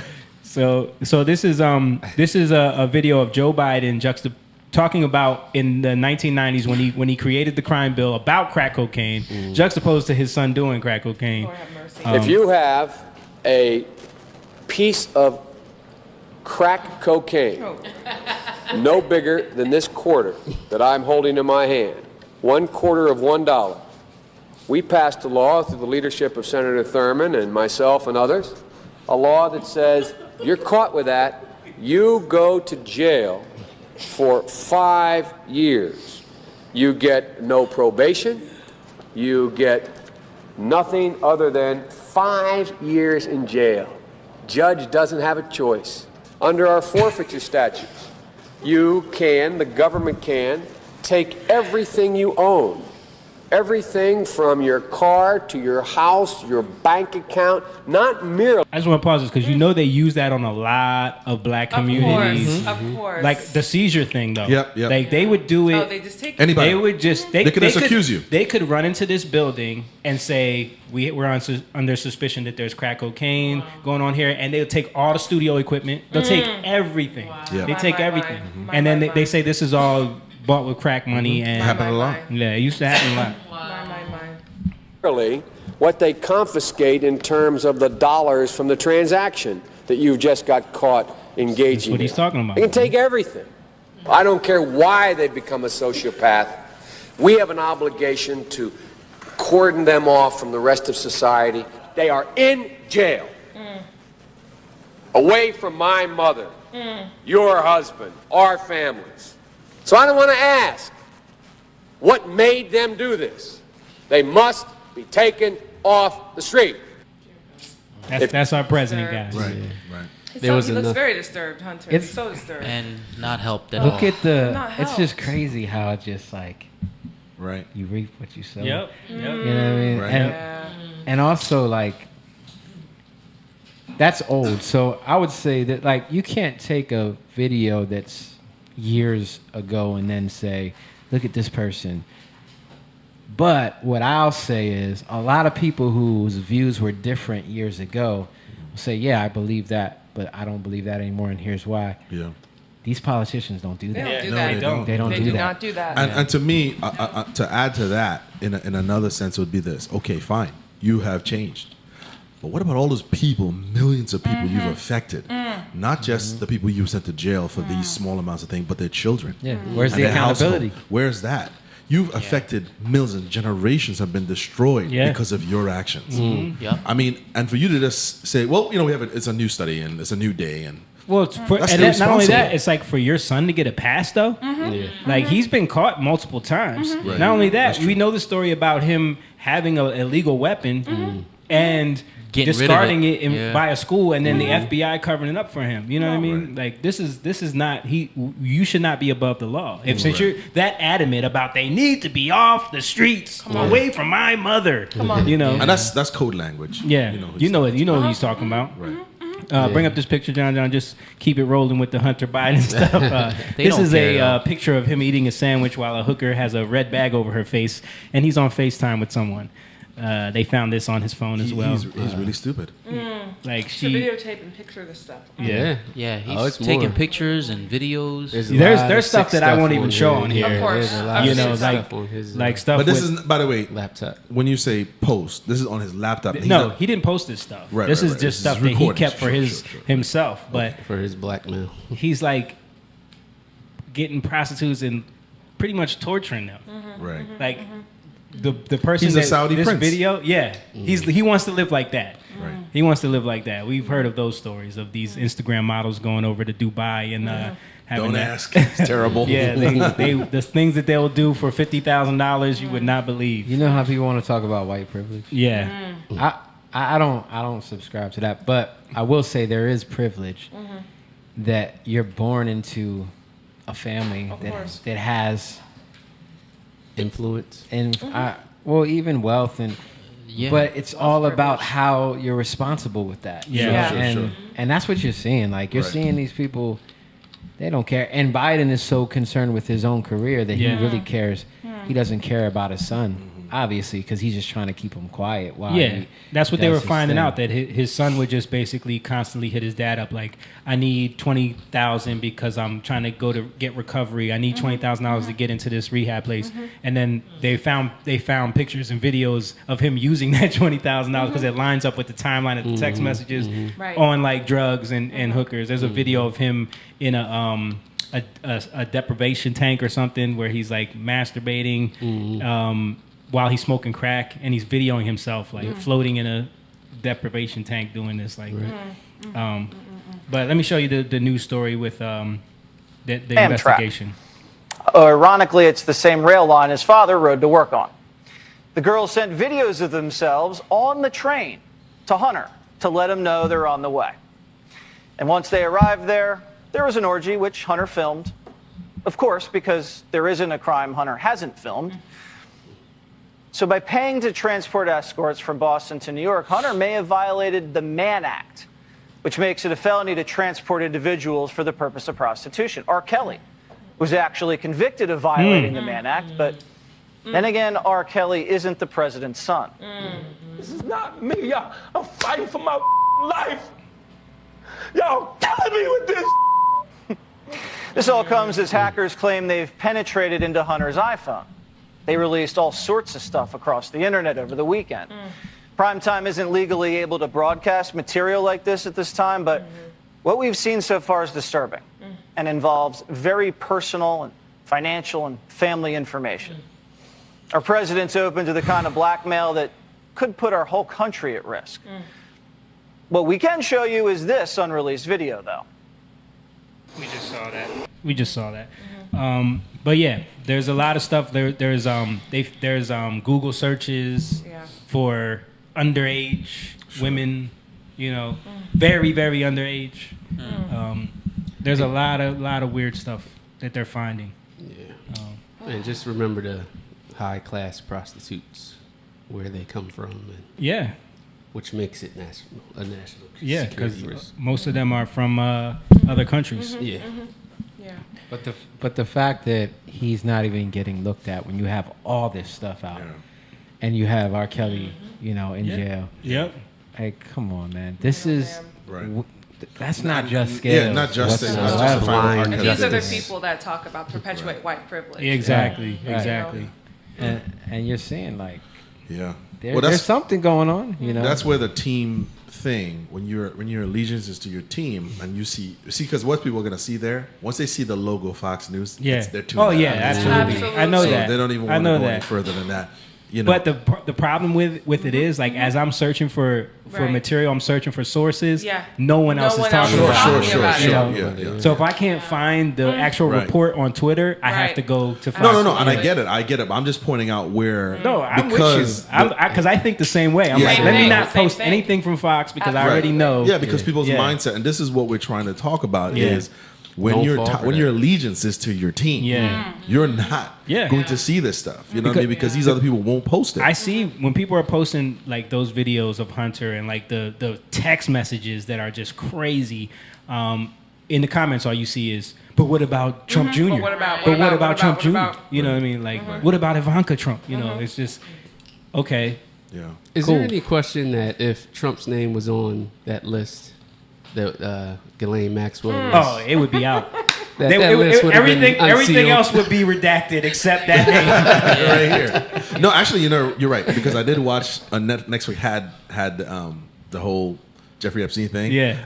Trump is his best friend. Yeah. Bill Clinton was on there for 5 minutes. Yeah. Anyway, they totally skipped. Yeah, they kept talking about Trump and showing that picture with him and Trump. Right. They tried to make it. They tried to make it look like he and Trump were. Way better of friends than. And Bill was on the plane like 27 times. 27 times. Right. Wow. I don't know this man. Sure. Donnie said R. Kelly should be in jail. Don't get that wrong, but I understand what you're saying. Just want to say that they both should be in jail. No, I agree. Yeah.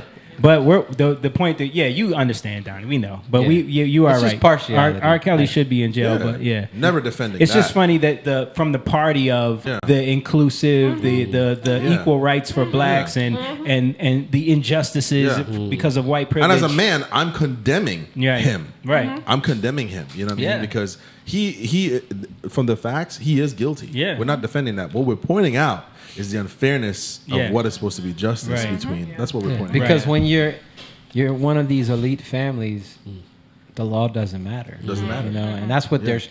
It's not that we're saying that; it's that they're proving that. I was just looking for a quote and I can't find it.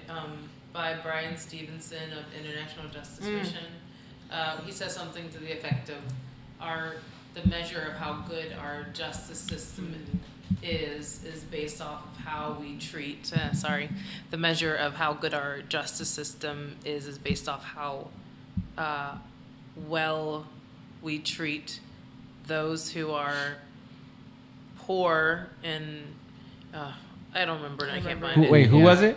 Brian Stevenson of IJM. It's like how we treat those who are rich and corrupt versus how we treat those who are poor and innocent. That's how you know how a justice, how well a justice system is operating. And this is why you're seeing like the rise of these social organizations that they creep up because the injustice is obvious, right? And some of it is overplayed, and they try to. I'm trying to think of the right word. They fabricate it, But the issue is that then you go totally the other way, You Too know, far the other way. with the communism stuff, where now you're fighting against injustice, but you don't have you don't even know how to fight against it. So so you're going out and doing something, and you don't understand justice. You know, so it's really about that's why the church has to lead the way. Like the church, that's the point of the church. The church is to stand up in these things, to be the intercessors, to be the ones that lay their lives down for your friends. And then these things don't rise up. But a lot of times, like like in Russia, the church was so corrupt. You know, like they were part of the problem. Do you feel like the American church have removed themselves from politics, from these issues? They'll talk about it vaguely, but they're not as involved. So it gives a sense to the members that this is not really your glory is in the hereafter. So don't worry about this. Yeah, I don't think that's all the church. I think there's people on both sides. I think there's people in the middle. You know, there's like, because I'm seeing a whole bunch of pastors pro-choice. And their reasons blow my mind. You know, on one side, you know, and then on the other side, you have a lot of people pro-life. And that's a great, you brought that up. That's a great segue, because that's going to get me into my next clip. But first, that we finally have two women sitting here. Well, I mean, wait. Well, hold on a second. We don't know, because now what is a woman? I mean, right? What is a woman? I mean, we haven't addressed this with the ladies yet, but Roe v. Wade got overturned. Thoughts? Yeah. I'm happy, honestly. And I think most people who are my fans listening to this, that will make them, you know, upset. But I think there are a couple different conversations that are happening, and what I'm noticing on social media is that people are talking about two different things. They're talking about women not being allowed to have a choice anymore. But they're not talking about the actual ruling that happened. The actual ruling was about tossing it over to the states so that each state makes its own decision. Right. Now, if we're talking about that, that's a conversation that might not actually get too heated. But the problem is that some people are talking about the actual ruling that happened. And then other people are talking about, do women have a choice? And now both of them are interconnected in some kind of ways. But if we talk about what actually happened on June 24th, do states have the right to make their own decisions? I feel like the average person would agree that that's actually better for our country. So that those states that actually do feel that they're more progressive can do whatever they want. They can do whatever they want. They can do whatever they want, and some of them have. You know, I feel like I've even heard that there's trigger laws in both directions. So, in my personal opinion, I think that states should be making decisions for themselves, not just about this issue. Right. Because I think what you're saying is completely true, and I think the problem is that people are talking past each other on the issue, because most people are misinformed. So they're being told a talking point by the news, and they're being lied to, and they don't understand that this does not affect women's ability to choose. And like you said, if they understood how this country was designed to work, they would understand that the Supreme Court doesn't have the authority to make constitutional decisions for people. This would have been overturned no matter what. Exactly. Like, it was a matter of time. And it should have never been ruled on the way it was. We live in states, we vote on the elected officials that then create the laws for our state for a reason. So if you don't like the laws of that state, you can go to a progressive state and you can live there and you can do all the things you want. It's so funny that this topic, you know, the narrative has been, SCOTUS is controlling women's bodies. Controlling women's bodies. And what this ruling has done is the very opposite of control. It's literally saying, we wash our hands of this issue altogether. Y'all we have no work control. It out. We do not want to have to say, y'all work it out. And it's like, even no one thinks about the fact that all these years, conservative states, like let's say Utah, Mormon Utah, was being forced to contribute their own finances to the decisions of a liberal state like New York. Yeah. You want to talk about control? Yeah. That's control. Right. When SCOTUS washes their hand, they say you do what you want to do.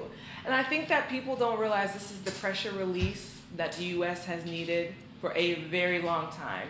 Because now we can finally, every 4 years, we're not going to just elect presidents based on are they pro-abortion or anti-abortion. Yeah. Now we can actually elect presidents about on policy, Yeah. what's actually good for the nation. That's a good point. So we're really we can get back to what it means to be political in this nation, Right. and that's what we've been wanting, isn't it? Yeah. So, Right. I mean, this is like the best thing I think that could have happened for the Yeah, U.S. and even in terms of like we were talking about how they're taking away the news from different communities, right?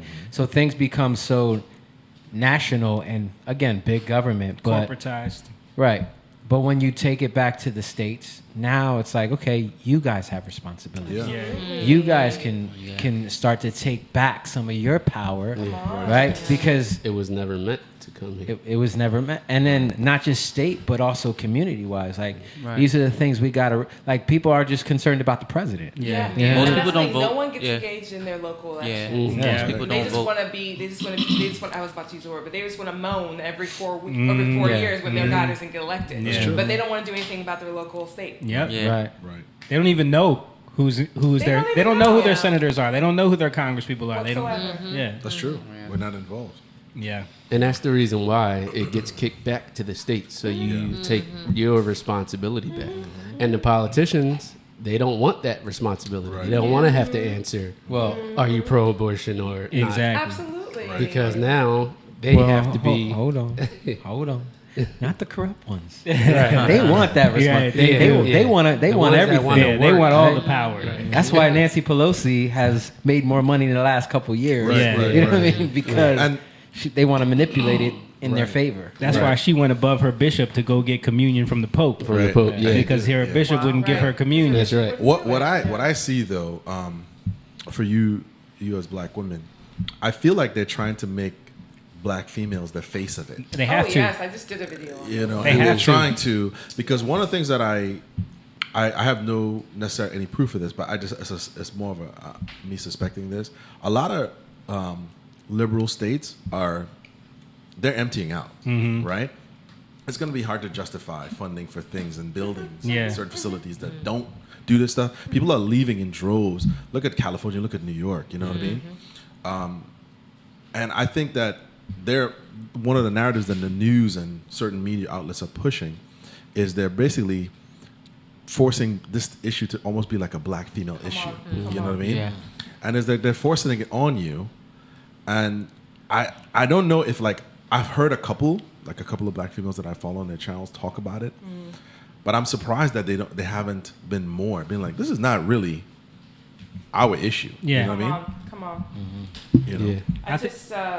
I just put out a video about this probably 2 weeks ago now, and I actually think there was a little shadow banning going on. It didn't really go as far as I think it could have, but you know, I'm sure you guys know about the history of abortion. Sure. Okay, so We talk all about it know on about here this. all the time. Margaret Sanger playing You Planned know all about Parenthood. it. Yes. Now you're not going to hear about it out there, Right. but it's a real history. Now the thing that is, and I've even gotten into some interesting conversations based on the video I posted, is there are people who are pro-choice who are coming to Margaret Sanger's defense, and they're saying, "Oh, you took that quote out of context. So when she said we don't want the word to get out that we want to exterminate the black population, she was saying we don't want people thinking that we want to do this because that's not what we want to do." That's And I'm like, okay, let's say that's what she meant.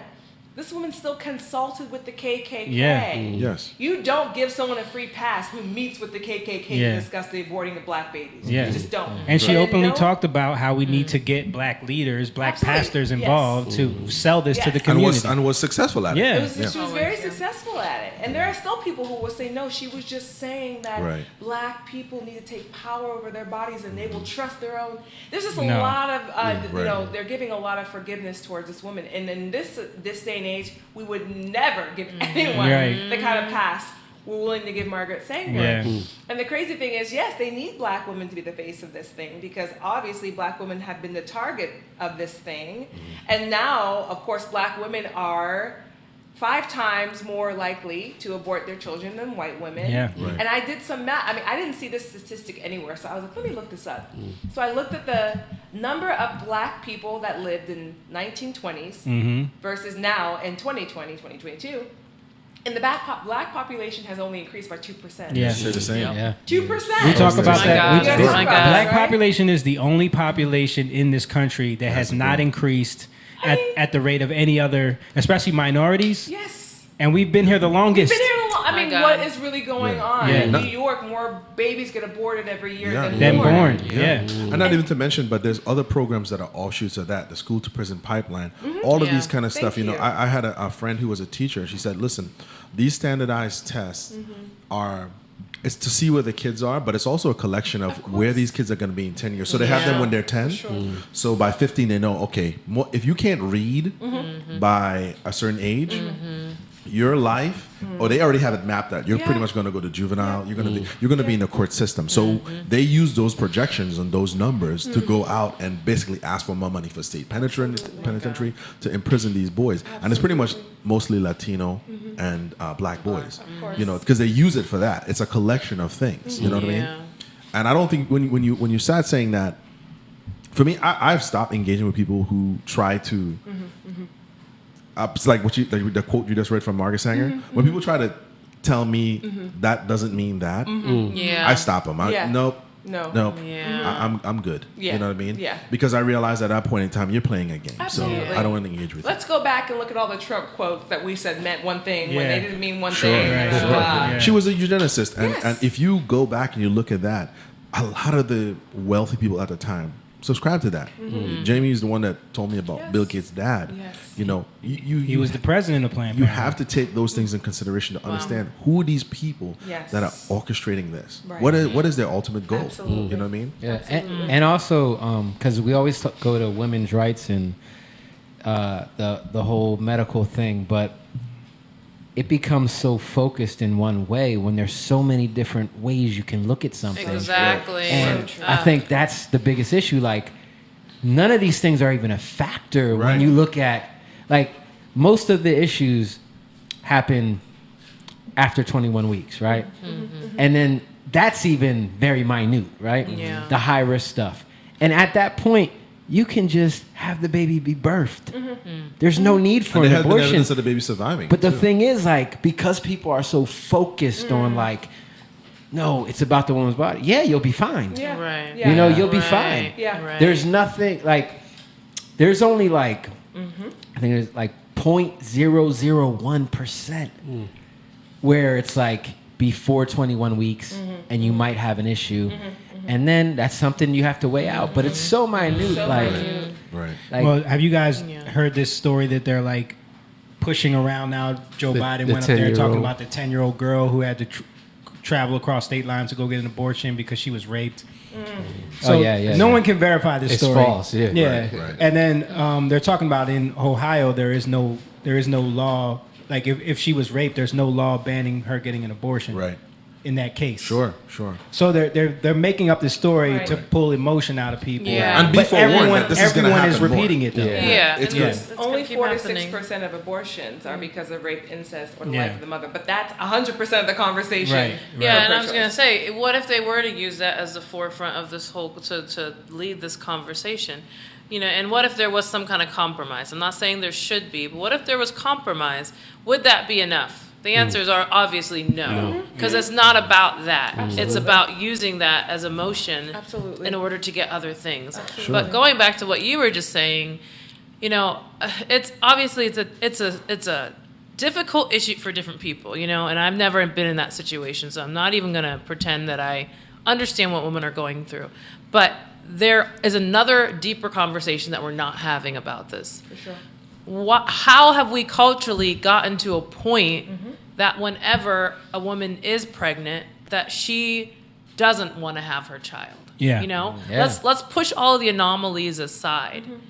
How have we gotten to a point where people feel like, well, I can be irresponsible and I can get rid of my quote unquote mistake, and it gives me a license to do anything I want with my body, however I want. We all want to, claim autonomy over our bodies, but at the same time, there is a sense of responsibility with who you lie in bed with. And it's not even like I'm trying to be an authoritarian or, it's not about this whole righteous, better than thou kind of thing. But how have we gotten to the point culturally that we don't care about that anymore? And so I think that's the conversation that we need to be having that we're not having. Because people don't want to be accountable. People don't want to be responsible. So if we're really talking about what we're actually talking about, it's the fact that people do not want to be accountable for the things they do. And that's the conversation we need to be having in this country. But that's the conversation we're not going to have in this country because people do not want to take ownership of the things that they do. Yeah, we were talking about that. And that's that's where I would say, as a man, I would say men are the arbiters of that. Because they created an atmosphere for Playboy lifestyle. And the industry, there wouldn't be a demand for certain things if men didn't supply the money and the attention to it. You know what I mean? Jimmy and I talk about this all the time. We on my algorithm, I just got into Instagram not too long ago, but every now and then it's a girl showing her backside. I can either indulge or I'm not interested. I'm interested in other things. And then Instagram sends me what I'm interested in. But if I thumbs that, I heart that. Right? Not even if you linger too long. If you linger too long. Especially TikTok is really good for that. So it's gone to the point where they know what you like. So if you participate in that, they'll feed you that. And even if you don't have a desire to do that, that's a way for the devil to open the door. He's like, I got you now. Because he'll keep feeding you that. You know what I'm saying? So I think as men, like we talked about, go back to the older generation, who will say, this culture today, but they love James Bond. Or they love certain men, Dean Martin, the Rat Pack, all this stuff. We honored those guys. This was good, wholesome guy fun. You know what I mean? Going from one country, every mission, he slept with a new woman. We all, he's the man. But we never look at what the message was, which was a culture of conquest. That's what it was. So then, what happened in the 90s and 80s? Women were like, well, we could do that too. And it's basically an offshoot that it's nothing new. It's just repackaged. You know what I'm saying? So that's I'm not saying I have the answer for that, but that's where I suspect it happened because of men's desire, not being able to control themselves. You know what I mean? We all have that, right? But it's how do we control ourselves? I want to push back a little bit. Go ahead. So I would say that, especially in the probably 40s, 30s, 40s, 50s, I think there were more people that were integral, but what was pushed forward was the opposite. You know what I mean? And that was that's what I mean. That's exactly what I mean. So what he's saying is, it's kind of like nowadays, right? Most women don't act like the housewives or the chicks on Love and Hip Hop, but so many people watch it and support it that it continues to exist, and then it starts to slowly become culture. Right. You know what I mean? So that's what he's saying. Like men took it upon themselves to support these things and love them and blow them up. It's not that they just chose. It was that they became, like, you think about propaganda and advertising. Like, this is when it started to gain ground. And then you see that shift. So you see how, like, the marketing and these things just came to a point where right now it's just we're in it. We're in the cesspool of it. No, we're not disagreeing at all. That's exactly what happened. That's it. But I'm just showing that. I'm saying what I'm trying to say is that as men, it's on us. We idolize these things, and it became popular. So they're gonna give it to us. Just like if we tune into Sunday Night Football, and they look at the Nielsen or whatever it is, they know that that's when they get the ratings. So they'll put it back on. You know what I mean? So and holding ourselves accountable to those things is where it stops. Like, who's gonna stop? Who's gonna, husbands, love your wives, right? But we're supposed to submit for, like, as the church, we are the example. To your point, right? We're the example. So how do we can't hold people accountable when we're not really holding each other accountable. Like, we got to hold our communities accountable first, and then it spreads out.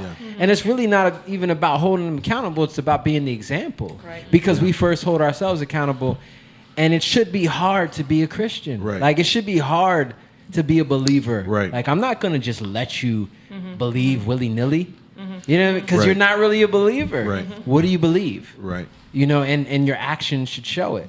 And I think That's what Jordan Peterson was talking Right. about. Yeah, he's big on that. Yeah. Your action should show it. and we're not like, so we let people sit up in church and, you know, amen, and they got all the words down, right?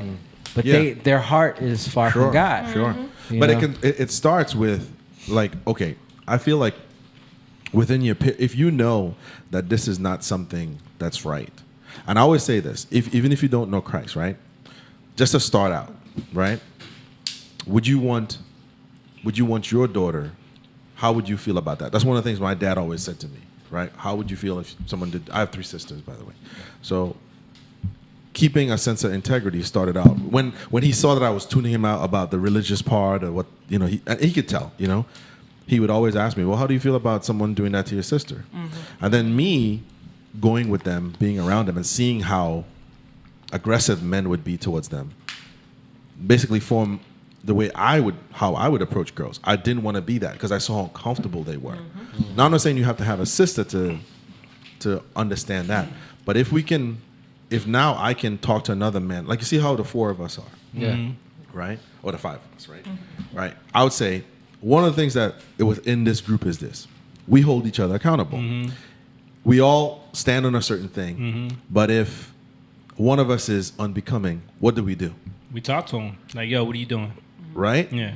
So there's a sense of honor that has been lost. What happens, aside from that, is when one of us is dishonorable, hands are beat red with high fives. Yeah, right. Because we're praising the guy for doing what, as long as nobody finds out. Yeah. We can't then do that now. And Right. now 40 years have passed, 20 years have passed, and someone is doing that to your daughter, and you are like, hey guys, let's get machine guns and go kill this guy. We see it played out in movies like Bad Boys, where the scene where the young man comes to the door and Martin is waving a gun in front, we laugh and giggle at that. Yeah.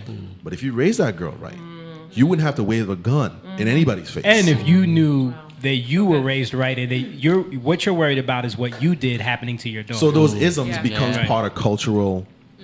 I can't think of the word, but it becomes part of the ethos of the culture, right? Yeah. So now you need these isms of the dad with the shotgun. Hey man, you know, you come around here, you wouldn't have to do all that. I told you, people say that to me all the time. Hope you got your shotgun ready, Right. And I always push back against that. Like, no, that's not how I raise mine. What I'm trying to point out is that as men, we didn't have a meeting in 2009 like, hey man, you guys gonna follow Jesus? We've always been believers, but what we did was we started a bond. And I'm saying that I feel like it takes one guy and one person to change the conversation. We stopped talking about soccer and sports, and it started to He loves your music so much. she wants a soundtrack to that was about to go right into what you were saying, like background music. music. In my head, like, go sing, bro. So what I'm saying is, I feel like men don't do that. We don't do that enough. We don't hold each other accountable. We don't check bad behavior from other men. Yeah, I don't. Even in terms of like, because the accountability thing has been so perverted, even in the church, like it becomes like the pointing of the finger. Right. You know what I mean? Yeah. And I think that's an issue too. Like, but cultivating in accountability, not in condemnation, I mean in terms of like out of love. No, I get you, but I'm just saying taking it a step further, because you're always growing. Like, I'm not gonna hold my 5-year-old accountable to things that he ain't ready to be accountable for. You know, so you got to know where people are. Absolutely. You know, you got to be able to judge those things. But you can also make it a point to not encourage You know what I'm saying? Yeah, and like set a standard. I think that's what he's talking about. Like in the male community, like there's a sense of like conquest is good. Like, you know, yeah, man, look at that, look at her, look at her. You know, and if you go along with that because you don't want to offend nobody, you know what I mean? Like you're not standing against that culture of of the specifically leadership that in the Black and Latino community, because we have nothing. We don't own buildings. We don't have any assets. So sexuality becomes a badge of honor. That becomes the trophy belt. You know what I mean? You're doing that. We were on a site when he used to work with me, and a man, you know, this a few years ago. We were in our early 30s. This man is in his 50s, and he's screaming out some vulgarity in front of somebody's house. I didn't condemn him, but I was like, listen, slow down. Yeah, we're men. Yeah, but we don't need to have this kind of conversation. You know what I mean? You remember that? Yeah, I do. You know. So, and I had to talk to him. This is a man way older than you. Yeah. But I wasn't judging him like, hey, man, you know, I wasn't doing that. I was just like, listen. Yeah, right. James was like, yo, what are you? no, only because, it was a female client. She was home, and he was just, I don't think he knew she was home. But I didn't want the image of, you know, us outside. 3 minorities. So you have to you hold that standard, but then it grows. Like, and I think we grow as a community in terms of like I have to hold myself accountable to God first. Right. Sure. You know what I mean? I have to trust God, and then it's funny because accountability is even like taking an account. Right. So it's like genuineness, right? If you're lying to yourself, you're gonna compromise because you don't want to offend somebody because you're lying to yourself, right? Because you're trying to project a false image of yourself. Yeah. But to be genuine, you genuinely want to know who you are, right? That's why, like, okay, God, show me what I'm not seeing, right? That's what I mean when I'm saying taking it to the next level. Like, we're always, if the first will be last, the greatest in the kingdom are those who serve, those who take the most responsibility. So if I hold myself accountable first, I'm gonna be able to serve others what I couldn't see before, but now I see because I laid down my life in the Lord, and now I can lay down my life for others. That's my point, and it gradually grows, and then it spreads out. You know what I mean? Yeah, no, that's exactly what I mean. A part of that too, to elaborate on that, is this: how you know it's working is when we started talking about this, right? I think if you see the men in your group starting to choose wives, start families, be present in their children's life, that's how you know it's starting to work. Because I'm not saying just that's the only thing, but you can see that there's something about that when you become married. You have you have children, and you're growing a home. You know, and maybe that's a way for God to open up some things in your life that you see. You know what I mean? Because I could say this, right? On those statistics, prior to Jim Crow, there were more black families that were together. And there was a sense of purpose where the community, you were shunned if you did that as a man. The elders would go find you if you impregnated a bunch of women and didn't, you know what I mean? Right. It was a shame. What happened? So government stepped in. Yes. Government became daddy. Because we're playing the team thing. So we're talking about men, but with women, like I think, and women like you guys not having kids, but you're still able to grow kids in a different way, right? Or even influence and impact, like you said, people in a different way. So even in that, like, if you get involved, now you're able to grow things. Now you're able to, okay, these are the issues that are happening. Like, you can't just talk about it. You got to be about it. And I think that's where you guys are at. You're in it. You know, you're in the culture. And you're cultivating those things. You were just saying, to connect those two things, like, this for me has been like the phrase that has been ringing in my ear all year has been grow deep, not wide. Because when you grow deep, your roots go down deep. They're strong. We were talking Keep doing about that. We were talking about this. Yeah, it's like you can grow deep. Your roots will grow strong, and you'll be able to grow. Like you'll be able to grow strong. Yeah. And the byproduct will be. God always speaks to me through plants and all that stuff. The byproduct is that you'll produce much fruit. Whereas if you try and do it the opposite and you try and spread yourself wide and thin without first growing a firm foundation, you won't be able to do either, because you can be easily only uprooted. Exactly, you'll be easily uprooted. So growing deep or growing wide is a byproduct of growing deep first, but it can't happen the other way around. And because a tree is a mirror image above and below the surface. The roots reflect the branches. Yeah, and whenever there's a storm, those are the trees that fall down the quickest. Is the one who are not shallow roots. Yeah, that's a great point. So like someone was saying about like family, like it's working when you're seeing the good fruit, but that's also mentorship, and that's what I was thinking about that, because the thing is you're creating. You're creating. I don't know. I was going to use the word clones, but you know what I mean. You're creating the thing, and the thing is supposed to keep going, and it's supposed to keep. It can sustain itself because multiplication. Well, it's like multiplication. It's the analogy you're using. A tree does when the fruit falls and or even when animals eat it and they poop it out somewhere. That tree reproduces. It's not a clone. And it's not what we think we're seeing. We're seeing them eating the fruit, but actually they're spreading. They're spreading that seed. Nutrition. You know what I mean? Yeah. I did want to add one thing. It's funny to me. They all had children before me. I was leaving the tail end of my era, which was the DJ club world. Yeah, right. Right. And I think one of the things people think, because people think inward, right? So you think, well, when I get married, when I have a kid. But I think if you can use the people around you to kind of look and see what's happening, and by seeing them, especially him, because he's married to my sister, and I was telling him this, when his daughter was born, I felt connected, to that. And at that time, my desire wasn't really marriage and children. I was like, if it happens, it happens. But something about that, my sister's child, and my mom passed away, and then going through all of those kind of things, put something in me now. And this is what I'm saying. You have to be open to the idea of watching your community grow, even if it's not your turn, but it will happen for you too. Right. You know what I mean? And within Lisa was born in 2010. Yeah. So I didn't meet my wife until 2014. I didn't have my first child 2018. Yeah. But something was growing that made me say,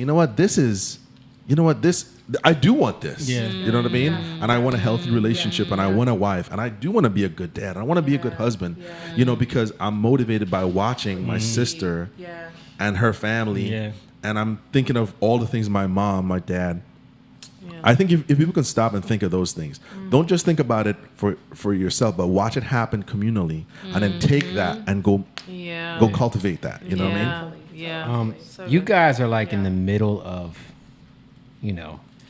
the city, the liberal art scene. Wait, are you from Philly? Oh wow, okay. Well, they're from Pittsburgh, but they live in Philly. Okay. Enemies in camp. I experienced something when I was in Camden. I lived in Camden for a while, and I wasn't of that world, right? But now I'm in it, and learning how to deal with the mentality, right? Like things that I couldn't imagine people would do, and now I'm around it, and learning how not to become jaded, and become bitter again. Start to judge them too. Right, judge. Yeah. And I found myself in those places, and I'm like, all right, God, give me patience. me being weak, right? Being weak and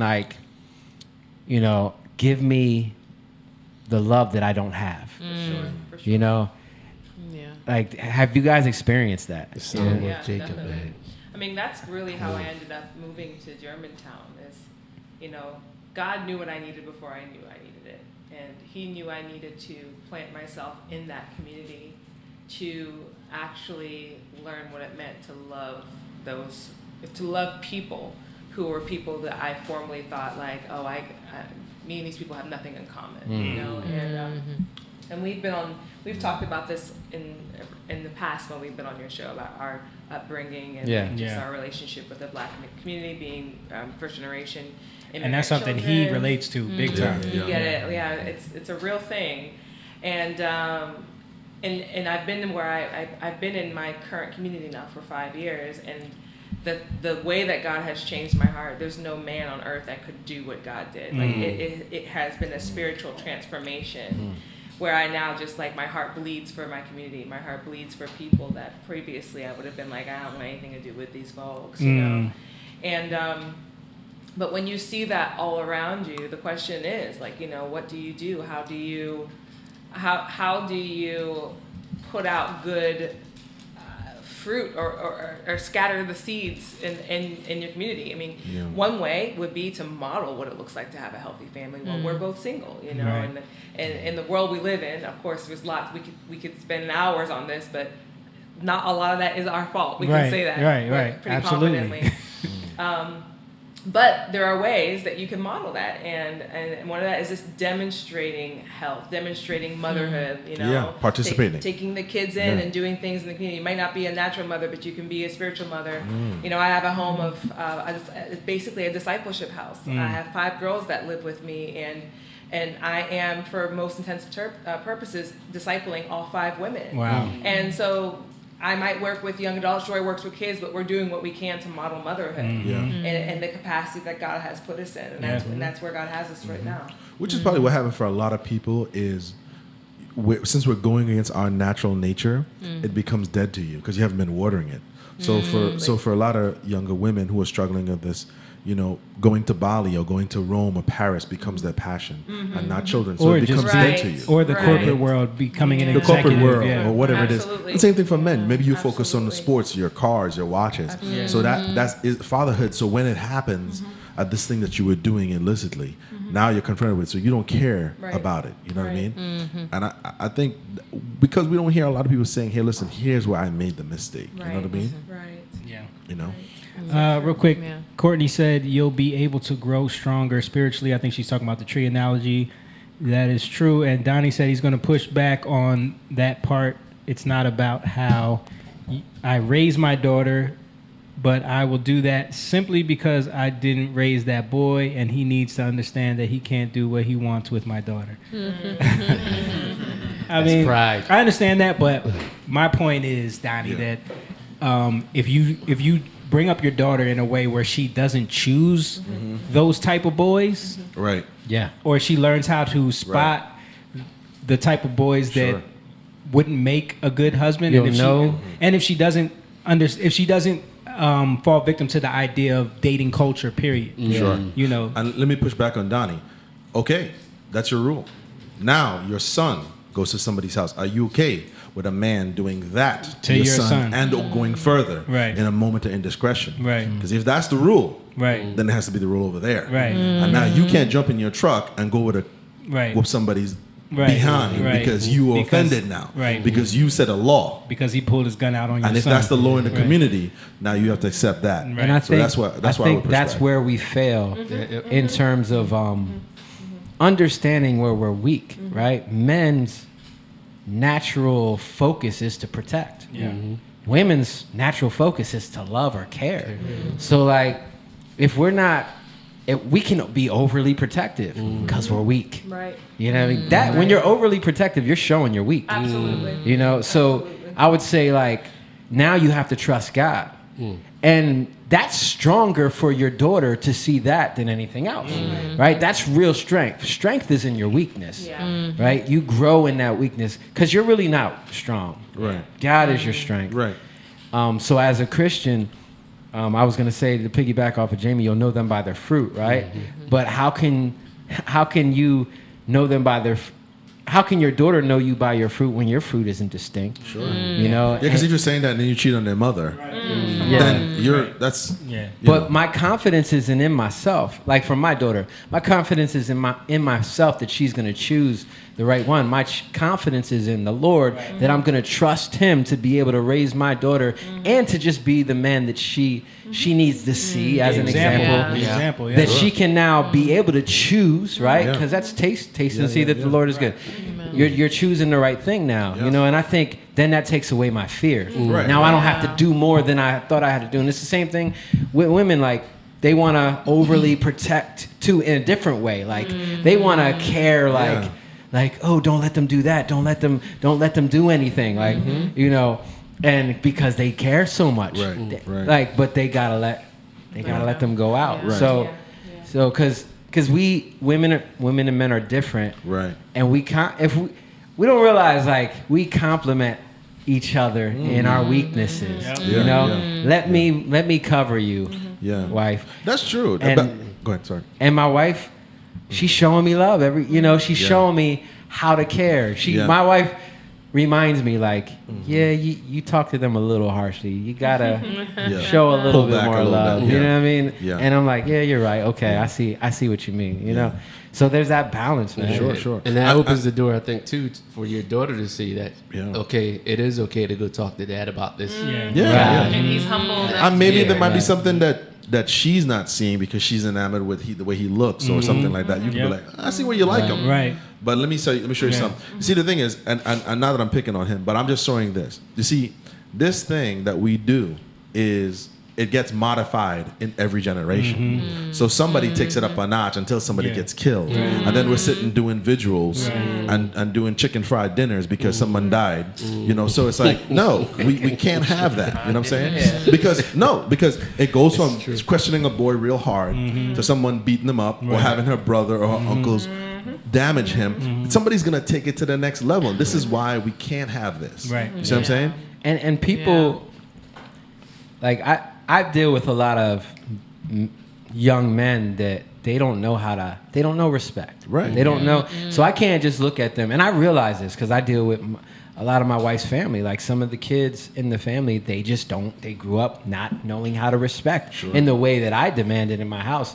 And I can't just be like, you're going to respect and you're going to... No, I have to meet them where they're at. Like, what makes you think you can do that? And just ask, like, why do you think you can do that?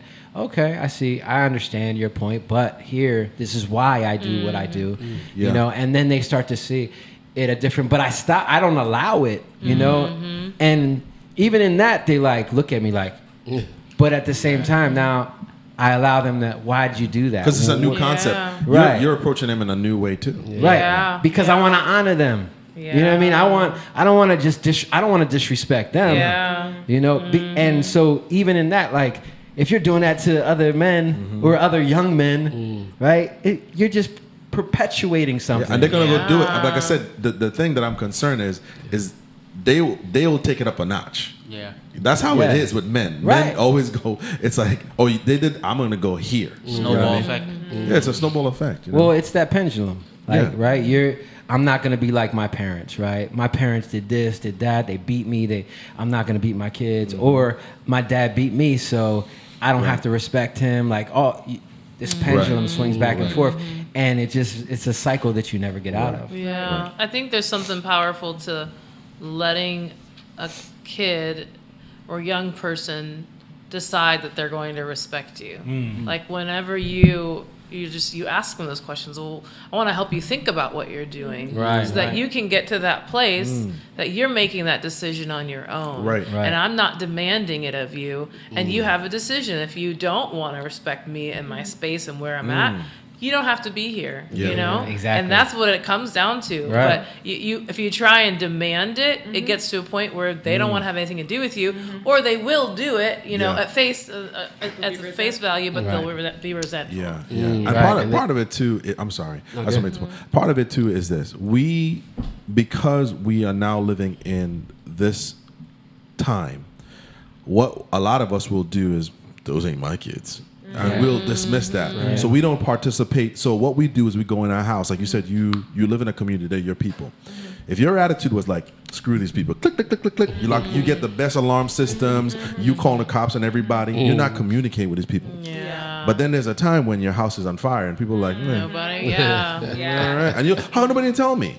Right. This is what we see happening with a lot of the shop owners in these black neighborhoods when they get burned down. You can't treat these people a certain way, and then when a riot happens, you demand that they rescue. No, you've disconnected from them, and that's what we're saying here with young people. You can't, as an adult, we give them instruction, but if you disconnect from them, they're not gonna care. Yeah, you know. Yeah. All right, guys. So how much longer you guys have? What time is it? It is 10:24. Wow, is that late? I'm good. Yeah. You guys are good? Yeah, we topic. Okay. I wanted to 30, go into this 30 Jordan Peterson thing that Jake had. How long do you think we need for this? Love him. I mean, however long it takes. You see, the videos are pretty short. Yeah. I just wanted to see if we could touch on this before we wrap it up, but this has been really good. So appreciate everybody too for sticking with us, being in the chat. Courtney said, "Over loving a partner who may not be good for them, that would not be something we would want to show our daughters." Yep. All right, so you want to talk about what we're about to watch? This is Jordan Peterson talking with, I forget the guy's name. I should have remembered it, but he wrote a book, and it's connected to people's experiences in communist countries that actually immigrated over here, and also his visits to places that used to be communist, right? And some places that are still communist. So. He said his elderly mother lives with him and his wife there. Okay, so real quick. She had immigrated. So this guy, he's talking about a situation where a guy had, because he's a journalist, a guy had called him about his mother's situation. She came from one of these communist countries. Okay. So just wanted to to America after she was released from prison in communist Czechoslovakia. She had spent 4 years in prison there and was tortured for being a Vatican spy. Why did they call her a Vatican spy? Because she refused their order to stop going to church. Well, the lady came to America, she married, she started a family, but now at the end of her life, she was telling her son, son, the things I see happening in America today remind me of what I left behind. Well, what was she talking about? She's talking about the fact that people are terrified to say what they really think. She was talking about how people could lose their businesses or lose their jobs simply for having the quote-unquote wrong opinion. She was talking about how mobs were generated for ideological reasons to drive people to the margins of society. She was talking about the way language is being falsified in service of an ideological agenda. And she was talking about the way that not only the state, but also private institutions are making people think of themselves in terms of group identities, not individual rights. And that all of this seemed to be part of a totalitarian mindset. Well, I thought, Jordan, that what this old lady said was kind of outrageous. You know, my mother is old. She watches a lot of cable news. She's afraid of things, too. But then I began to ask people whenever I would meet them at conferences or when I travel, if I would find out that they're from the Soviet bloc, they came to the West from the Soviet bloc, I would simply ask them, are the things you're seeing happen here in North America consonant with what you left behind? Jordan, every single one of them said yes. And if you talk to them long enough, they would be so angry that Americans wouldn't believe them, because we just don't think it could happen here. And the more I began to talk to them, the more I began to realize that the cause of this, or the basic cause of this, is that our idea of totalitarianism depends on the Cold War. It comes from Stalinism. It comes from George Orwell's 1984, in which the all-powerful state forced totalitarian ideology on people by making them afraid and by inflicting pain and terror on them. Well, we don't have that now. We don't have gulags. We don't have secret police yet, anyway. We don't have bread lines and all the things that we associate with the Soviet Union. So why is this totalitarianism? Well, I came to understand that this is a softer form and a different form, a form that has more to do with Aldous Huxley's Brave New World than with Orwell's 1984. It is a totalitarianism built on comfort and status and well-being.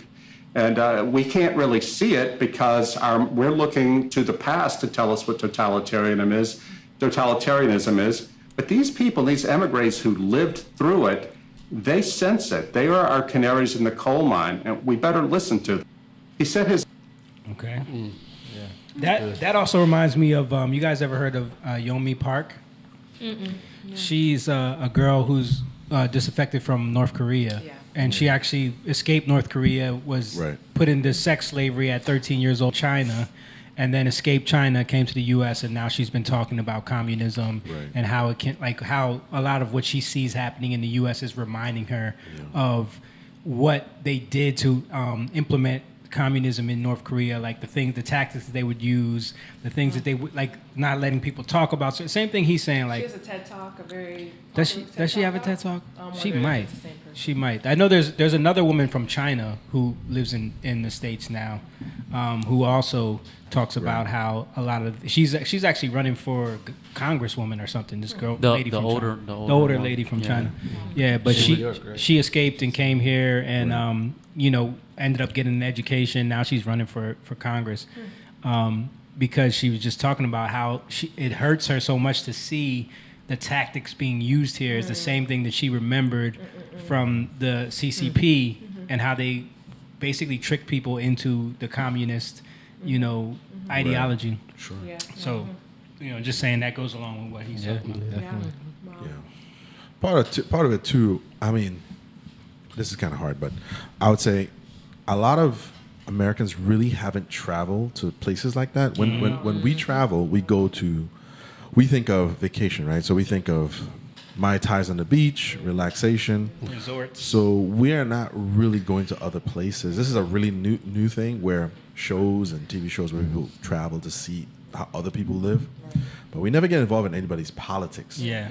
To find out what happened in these places, these far-flung places that are offshoots of sort of democracy. These are all children of the British Empire, or French Empire, whatever it is. To see what happened to these places. Yeah.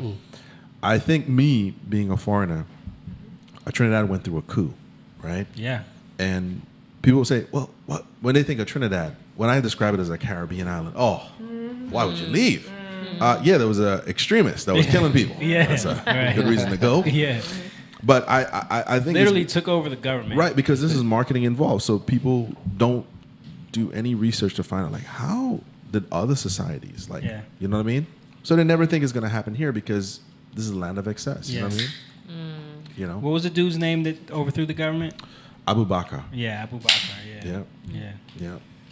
Yeah. All right, next clip.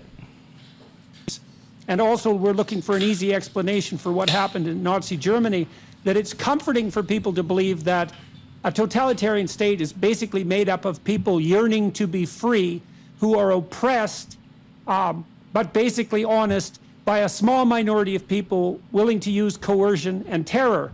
And there is a small minority of people willing to use coercion and terror. However, in a true totalitarian state, and this is Solzhenitsyn's genius, the totalitarian element of that is actually the willingness of every single person, virtually without exception, in the entire society to lie about everything all the time to absolutely everyone. Themselves, their wife or husband, their children, their parents, their siblings, the people they work with. And so it is, and this is something that reading Solzhenitsyn really convinced me of, and of course part of the reason I was attracted to your book, it is the idea that the route to totalitarianism at the individual level is the willingness to knowingly falsify your speech and perception and action. To knowingly do it too, not just to do it by accident, but to know it's wrong and still do it. That's the pathway to hell. Yeah, Joan, Czesław Miłosz, who was a former communist who defected from Poland in the 1950s, wrote an excellent book in the early 50s called The Captive Mind. And in it, he tried to describe to the West why people fell for communism. And he said that a lot of people in the West have this false idea that people did it solely because they were coerced. He said, in fact, there is among everybody, it's part of our human nature, this deep internal longing for harmony and happiness. A lot of these people in Eastern Europe, they were invaded by the Soviets who occupied them after the war, but a lot of them were exhausted by the war, and they thought communism would give them a sense of wholeness, it would give them a sense of meaning and purpose to their lives, and so they submitted to it. Also, Anne Applebaum, who's a historian of the Iron Curtain, said that most people in this part of the world, because I'm coming to you now from Budapest, most people in this part of the world didn't make a conscious deal with the devil to embrace communism. They were just tired and worn down by constant propaganda and just wanted to have a normal life.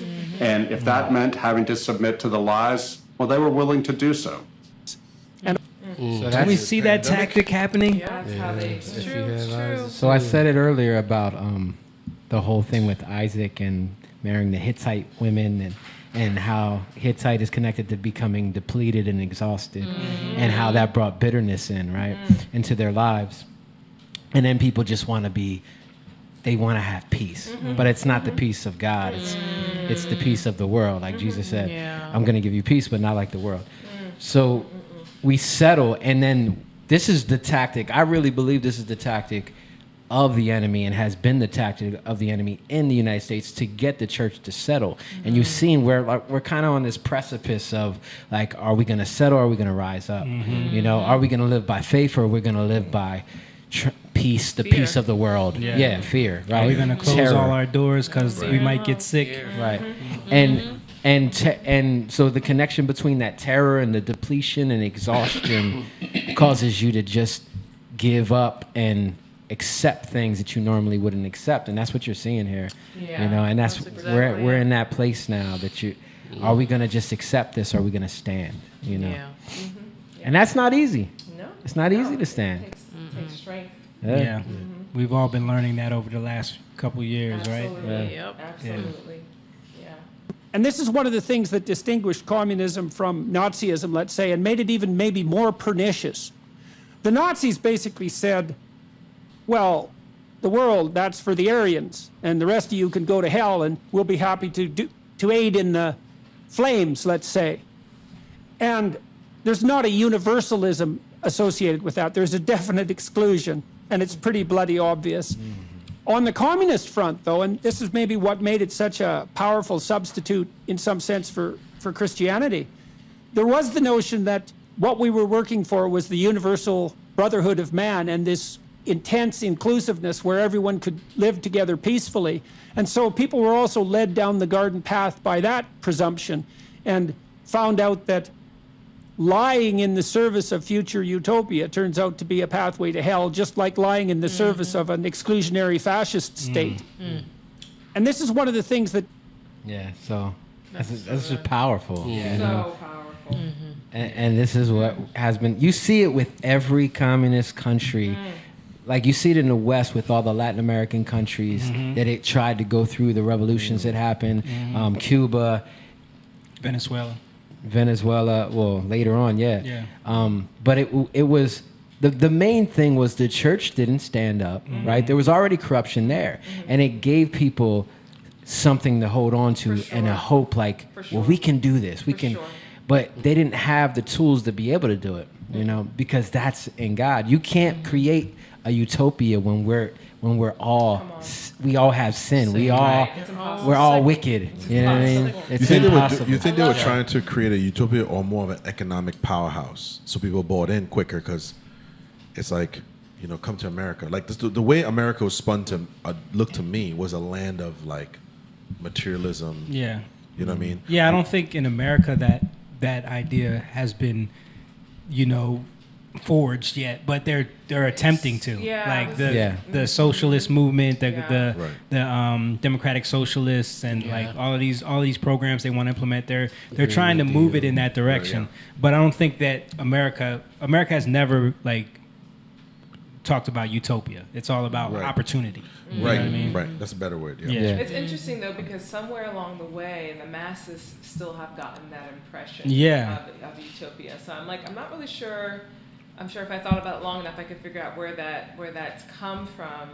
But I think what he said was so man, it really struck me. He said, communism is a powerful substitute for Christianity, and because it's so inclusive. Because it's so inclusive, and everybody loves inclusivity. You know, and you look at what's happening now with Christianity in America, and how Christian tolerance is the way to go, but the only thing you don't tolerate is Christianity.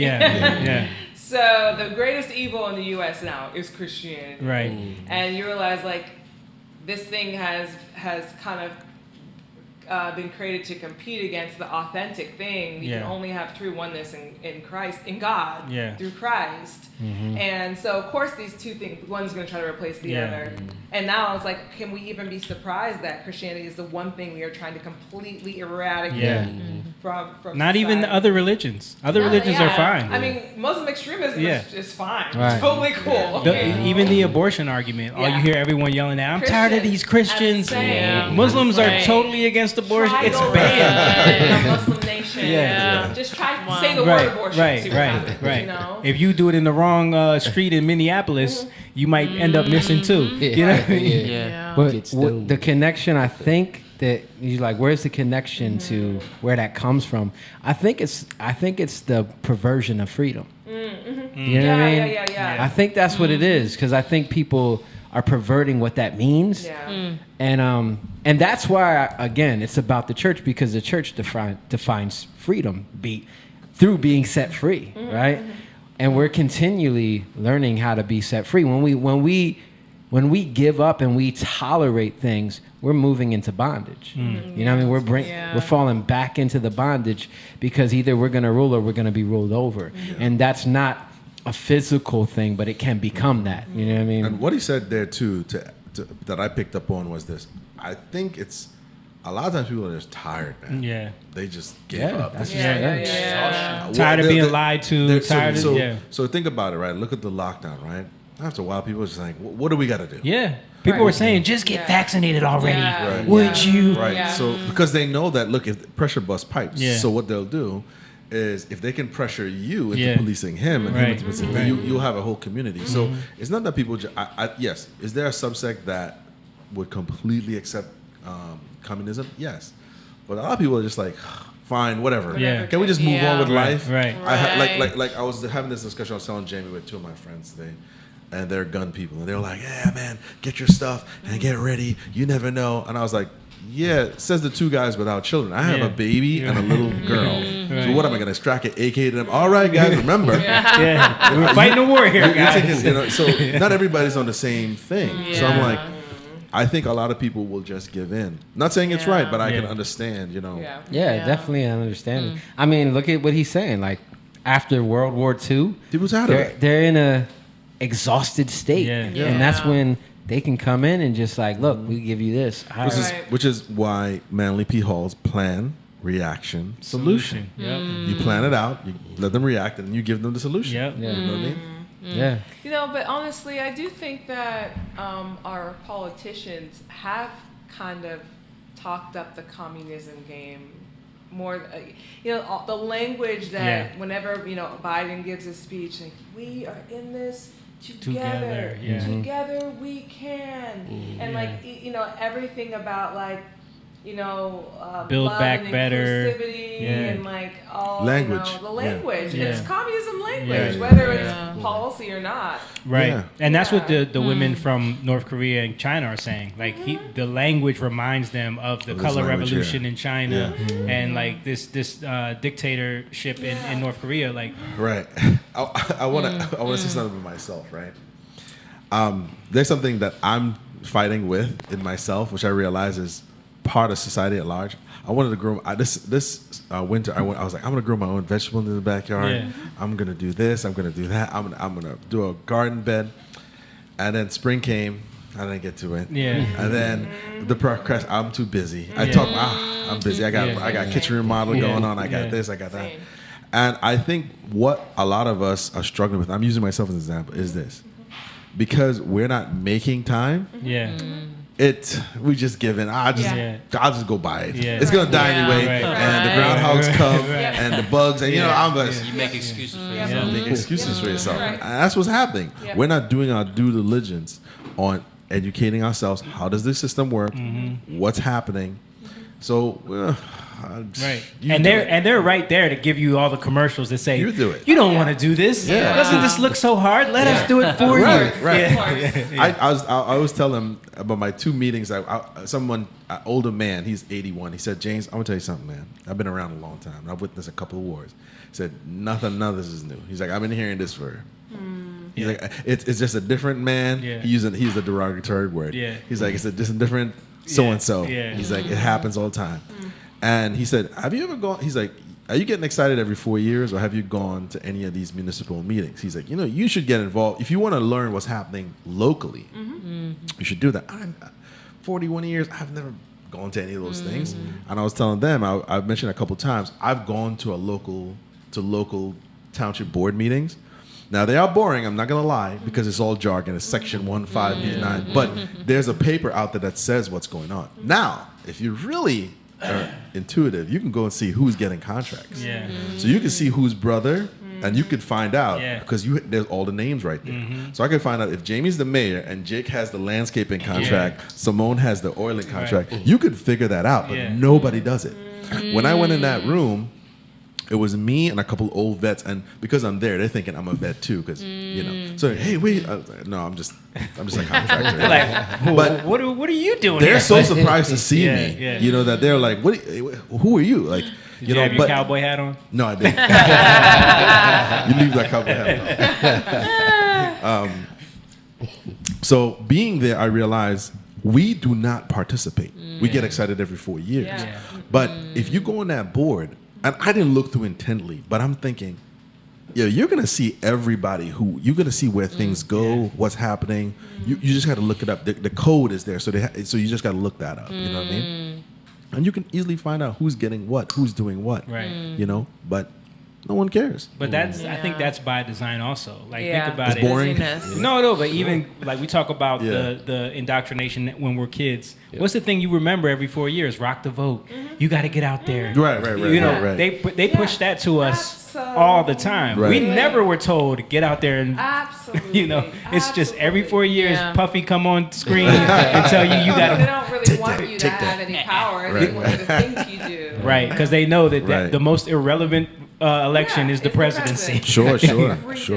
But you can see what's happening in the local schoolship board if you go to those things too. I know. You know what I mean? Yeah. But part of it too is if we inundate ourselves with tonight, Survivor's on, or the game is on. Right. I ain't really trying. Okay, well then be surprised then. Yeah. And that's what they bank on. They bank on that you're not going to want to miss. Who's here tonight? No one? Yeah. Good. Start the meeting. Right. Exactly.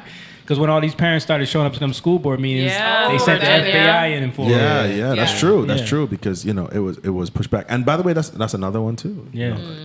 Just watching these older guys talk about it for a second, and I was like, wow. Like I said, it's nothing exciting. You're not going to be sitting there riveted, but you will get a glimpse of who your leadership is. Yeah. You know what I mean? All right, we got a couple more clips, and then we're good. I was sitting there my last night in Moscow having dinner with the family, and I said at the beginning, I just don't understand how anybody could have believed what the Bolsheviks were preaching. The father at the head of the table, these were all Orthodox Christians who were anti-communist. But he said, you don't know how people did this? Let me tell you. And then he goes on this long discourse about 300 years of Russian history, about incredible exploitation and cruelty by the czars, by the ruling class, even by the church. And he said by the time you got to the end of the 19th century, when people began to lose faith in the established order, people were ready to believe anything that gave them a sense of relief. And the father ended by saying, look, I'm not saying the Bolsheviks were right. They were evil. But you can see where they came from. And I think going forward to our own... Look at how we don't wrestle against flesh and blood, right? But against powers, principalities. Like, they come in... It's like the wolves come in, right, in sheep's clothing. They come in for a solution again. Let me give you this because you've already been put to your worst. And they're not even connected to the ones who did that, but they're just the other end of that coin that now the enemy is sending them in. You know? The police. Yep. That's what happened in Cambodia.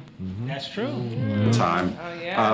When you live in a situation, as we do today in the West, where people are radically atomized, there's this deep disrespect and casting over of hierarchies and institutions. When you have people who want to transgress for the sake of transgression, and so on and so forth, all of these are points that Hannah Arendt said were precursors to totalitarianism. Well, it's no wonder that people, otherwise intelligent people, are willing to accept insane ideological ideas because they think somehow they're convinced that this is going to bring about a better world.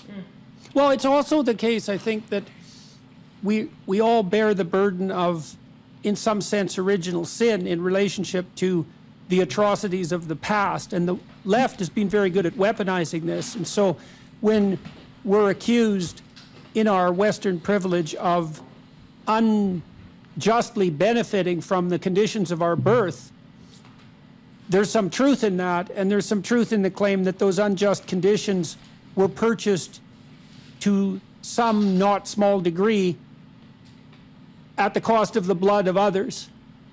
And so then that produces a moral conundrum in people, which is, well, I know that I've been thrown into this world with arbitrary benefits, now arbitrary burdens as well, and that's important to remember. Arbitrary benefits, I'm healthy, I'm reasonably wealthy, I'm of a race that's had some advantages, let's say, I'm born in the United States, etc. And it could have been otherwise. And look at all these poor people who are struggling with nothing, and how much of that was purchased at the price of slavery and atrocity. I was sitting there, my What do y'all think about that? Yeah, I mean, I'm actually like, I listen to Jordan Peterson all the time, and it's very rare that he talks about, you know, the topic of privilege, white privilege. So right. it gives me like more of a holistic view of like how he sees these things. Like, no, he acknowledges that these things exist. Right. But yet he hasn't built his whole life. And he's not weaponizing it He's either. not weaponizing. That's the it's key, just- yeah. It is what it is. Yeah. It's not, And we can have a conversation about Thank you. certain things that exist. Yeah. But it's this desire to stand over you and bear down on you, which is like, like you said, like going back to what you said earlier, the conversation of Roe v. Wade is really two conversations. But because people feel that something's being taken away from me, and I want to fight you, but that's actually not what's happening. Yeah, You know what I yeah. mean? I think that weaponizing piece is key, because I think like most of our cultural conversations are about wielding some kind of power, but wielding like a sword of like shame, really. Yeah. I think, or trying to impose guilt on someone for something, to the point where in order for you to be right or you to even make a point about something, somebody else has to be, you have to belittle the other person, Right. or you have To to get the point push them across, yeah. down to get the point across, which it isn't how any kind of conversation should work. Right. And for me is usually the sign that there's something else going on, that it's not really about the conversation. And I That's a good think point. that's for me how I assess like who I listen to, like who's trying to win or who's just trying to engage, you know? And that's what we have to stop, like you're saying. You can't get dragged in because your emotions you don't know what day your emotion get, and next thing you know, you're online fighting with somebody. Well, that's the domestic versus the dominion. Like you get caught up in the infighting because we're all a family in the world, even, you know, and then we get caught up in that, and now we're just doing what the devil wants us to do. You know what I mean? Creating division, yeah. And we're never growing because that privilege, like I find this like there is privilege in there. You can be born into something where you already have privileges that nobody has, right? Or not nobody, but certain people don't have. So if you think Jesus said it, like that John was the greatest, right? In that time, but the least in the kingdom is greater than John. Yeah. That's a privilege. You get what I'm saying? And then what did Jesus say to Nicodemus? You have to be born again to see the kingdom of God. That's a privilege, right? And when you're born again, you're born into something else. Like you're born from heaven now. That's a privilege. But even with Christians, like now you're judging, now you're looking at people and like in the wrong way, and you're looking from a place of privilege, but with privilege comes responsibility. Yeah, that's so the key. it's more about like Humbling, actually. right to like, okay, what can I do with this? Yeah. And How really, can I serve with my privilege? Right. And Jesus so, had the ultimate privilege. Yeah. Right. You know, he could have sent a whole legion of, Yeah. angels, but he didn't. Yeah. But He's and powerful. that's the key right you know? there. It's we got to lay our lives down. Like it's not about putting on somebody. It's about taking away. You know what I mean? And it goes back to what you were saying about what the young lion means, that meekness, because you're talking about like people having the privilege to then wield that weapon of shame over somebody. Like I have the power to do that, but I choose not to because, you know, I see the benefit in humbling myself. Yeah. You know what I mean? And dying. Yeah. Dying to my own thing that I see because I want you to see what you don't see from a place of privilege. Yeah. You know what I mean? Like, right. It's rich. All right, let's keep it going. An impact again on demoralized young men and say, look, you know, and I would especially say this has an impact again on demoralized young men and say, look, we don't know the limits to the expansion of your personality if you're willing to face things without deception. And that's a variant of that radical honesty we were already talking about. Don't live by lies. Well, life is rife with injustice, atrocity, and suffering. And so what do you do with that? Do you avoid it?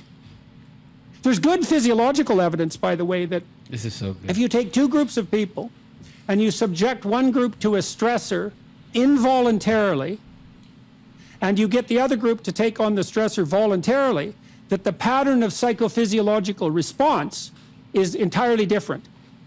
It's entirely different emotionally, motivationally, and in terms of the damage it does. And so the involuntary imposition of a threat is stressful and damaging. But the voluntary acceptance of a threat is invigorating and revivifying. Two different spirits. That's a good way of thinking about it. You know, and I would Experience the same thing. Yeah. That's so powerful. It depends on your heart. Right. It depends on your perspective. Yeah. You know what I mean? Wow. Yeah. Where are you? Are you, because you got to be in that place of privilege to be able to do something about it. You know, where are you at? What perspective are you seeing it from? Yeah.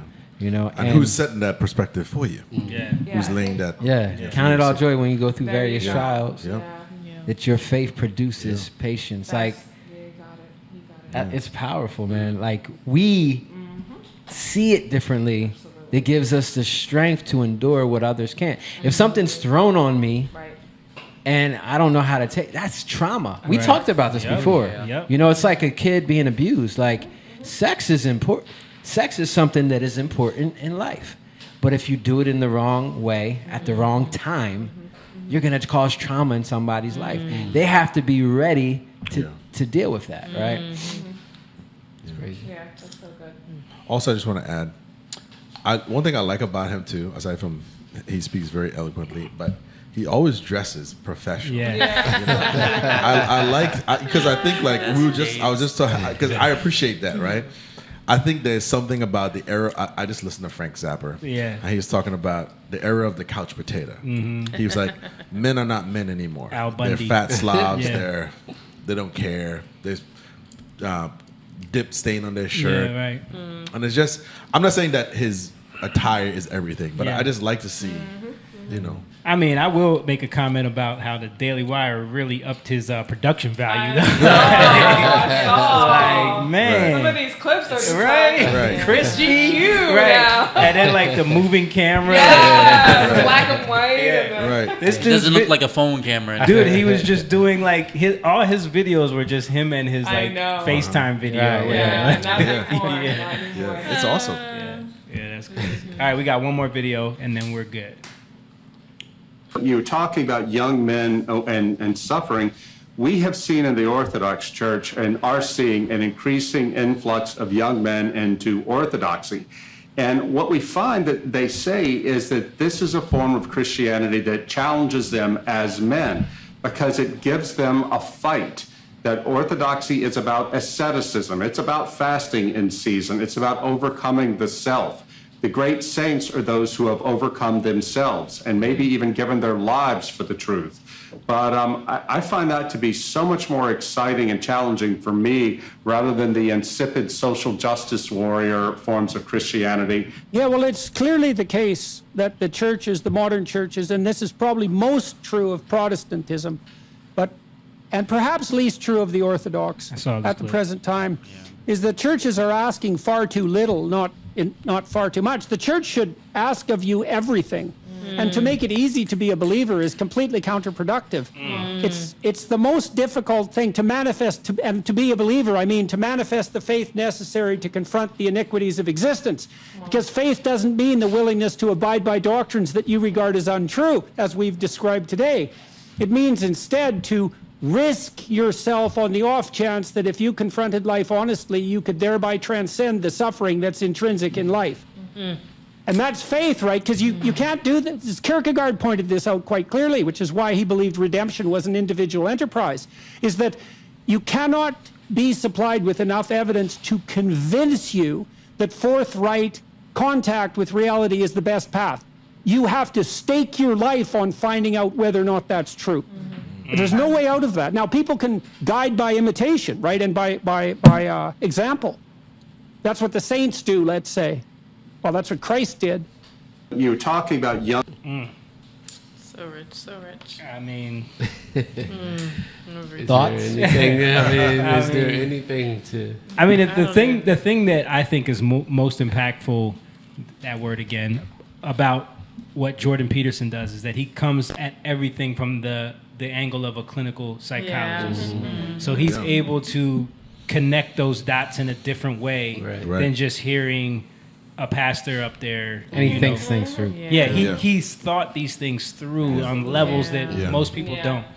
You know? I like it when he gets passionate. You can hear the change in his voice. Like, pay attention to this. I think like the phrase "the path of least resistance" was like popping into my head as he was talking, because it's like we live in a society now where everybody wants the path of least resistance, and we all know that iron sharpens iron, and if you don't, even trees, it's like the wind and the storms are what make the tree sturdy. You know, if it doesn't deal with any like tumultuous weather, then it doesn't grow strong. And so now that we are in this weird ecosystem, societal ecosystem, where people are taking the path of least resistance, there's no tenacity and there's no character being built in people. Yeah, we lost something. We lost something. Right. Yeah, so I don't know. That's just if I could add to that, you know, I'm in the trades, right? So I remember watching this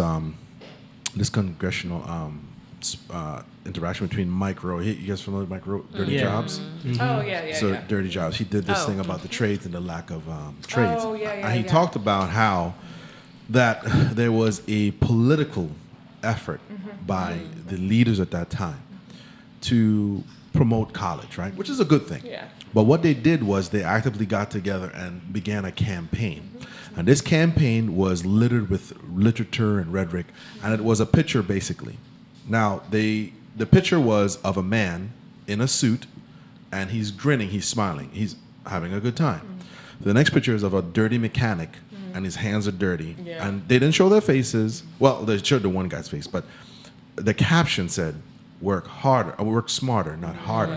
What they're doing is castigating the mechanic, right? Okay. So that campaign began in the 70s, and it continued throughout the 80s and 90s. Well, that's 30 plus years of discouraging kids or young men to go into the trades.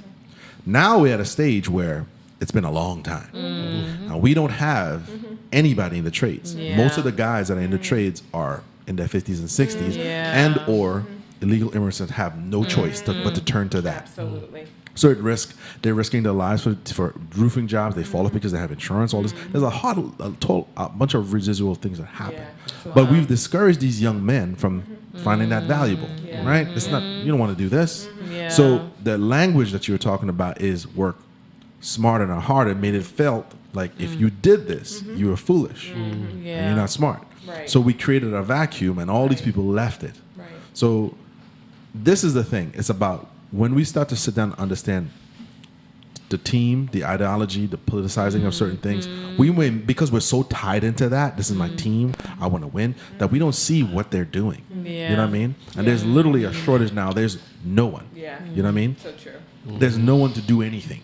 You know, and if they're willing, they don't know what they're doing because there's no schools that train them. There's no nothing. You know what I mean? So the only people willing to do it are the people who have no other choice, right? And they're going to take a risk on your home because they're not licensed, they're not insured, but they have a good price. Yeah. And the price is, I don't like this price, but your house is on fire. Right. Or et cetera, right? You can't find them. So there's an effect, there's a cause and effect. We don't talk about that. And that's what one of the things that when I heard that, I was like, that makes so much sense. That the language got us, the imagery got us. Well, I think what you're speaking to is, and John, you can pull this up for me real quick, is Strauss. We talked about this on here before. It's called the fourth turning, or Strauss-Howe's generational theory. Right. Where it's like, it's basically the four generations that you go through. It's a cycle. Sure. So they simplify it by saying, hard times make strong men. Yes. Strong men make weak times. Strong men make good times make weak men. Right. And then the cycle continues that way. Weak men make hard times. Yes. So and this is kind of like a more breakdown of it, where it's like you have these 4 periods where it's you have like a reset or a crisis era, which then creates compliance and gluttony, basically, like just an era of obsessed, abundance, Yep. Mm-hmm. and then you have the awakening era, which is the abundance era, which I think that's what people assume we're in now, and then the rebirth era. Right. But that's what you're speaking about. So like we get lulled into this lifestyle of just like abundance and I'm thinking leisure. of the movie Wall-E right now, dude. Yeah. It was hard times. They had to leave the earth, and then they got all fat and stuff, and they're all the rolling awakening, around. and then they woke back up. Yep. Yeah. It's a good movie. I think America.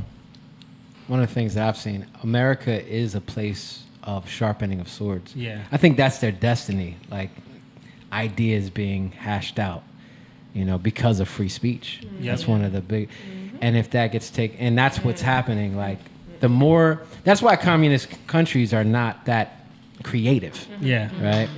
Or they steal a lot of creations, because it's hard to cultivate that when you're intimidated. Yeah.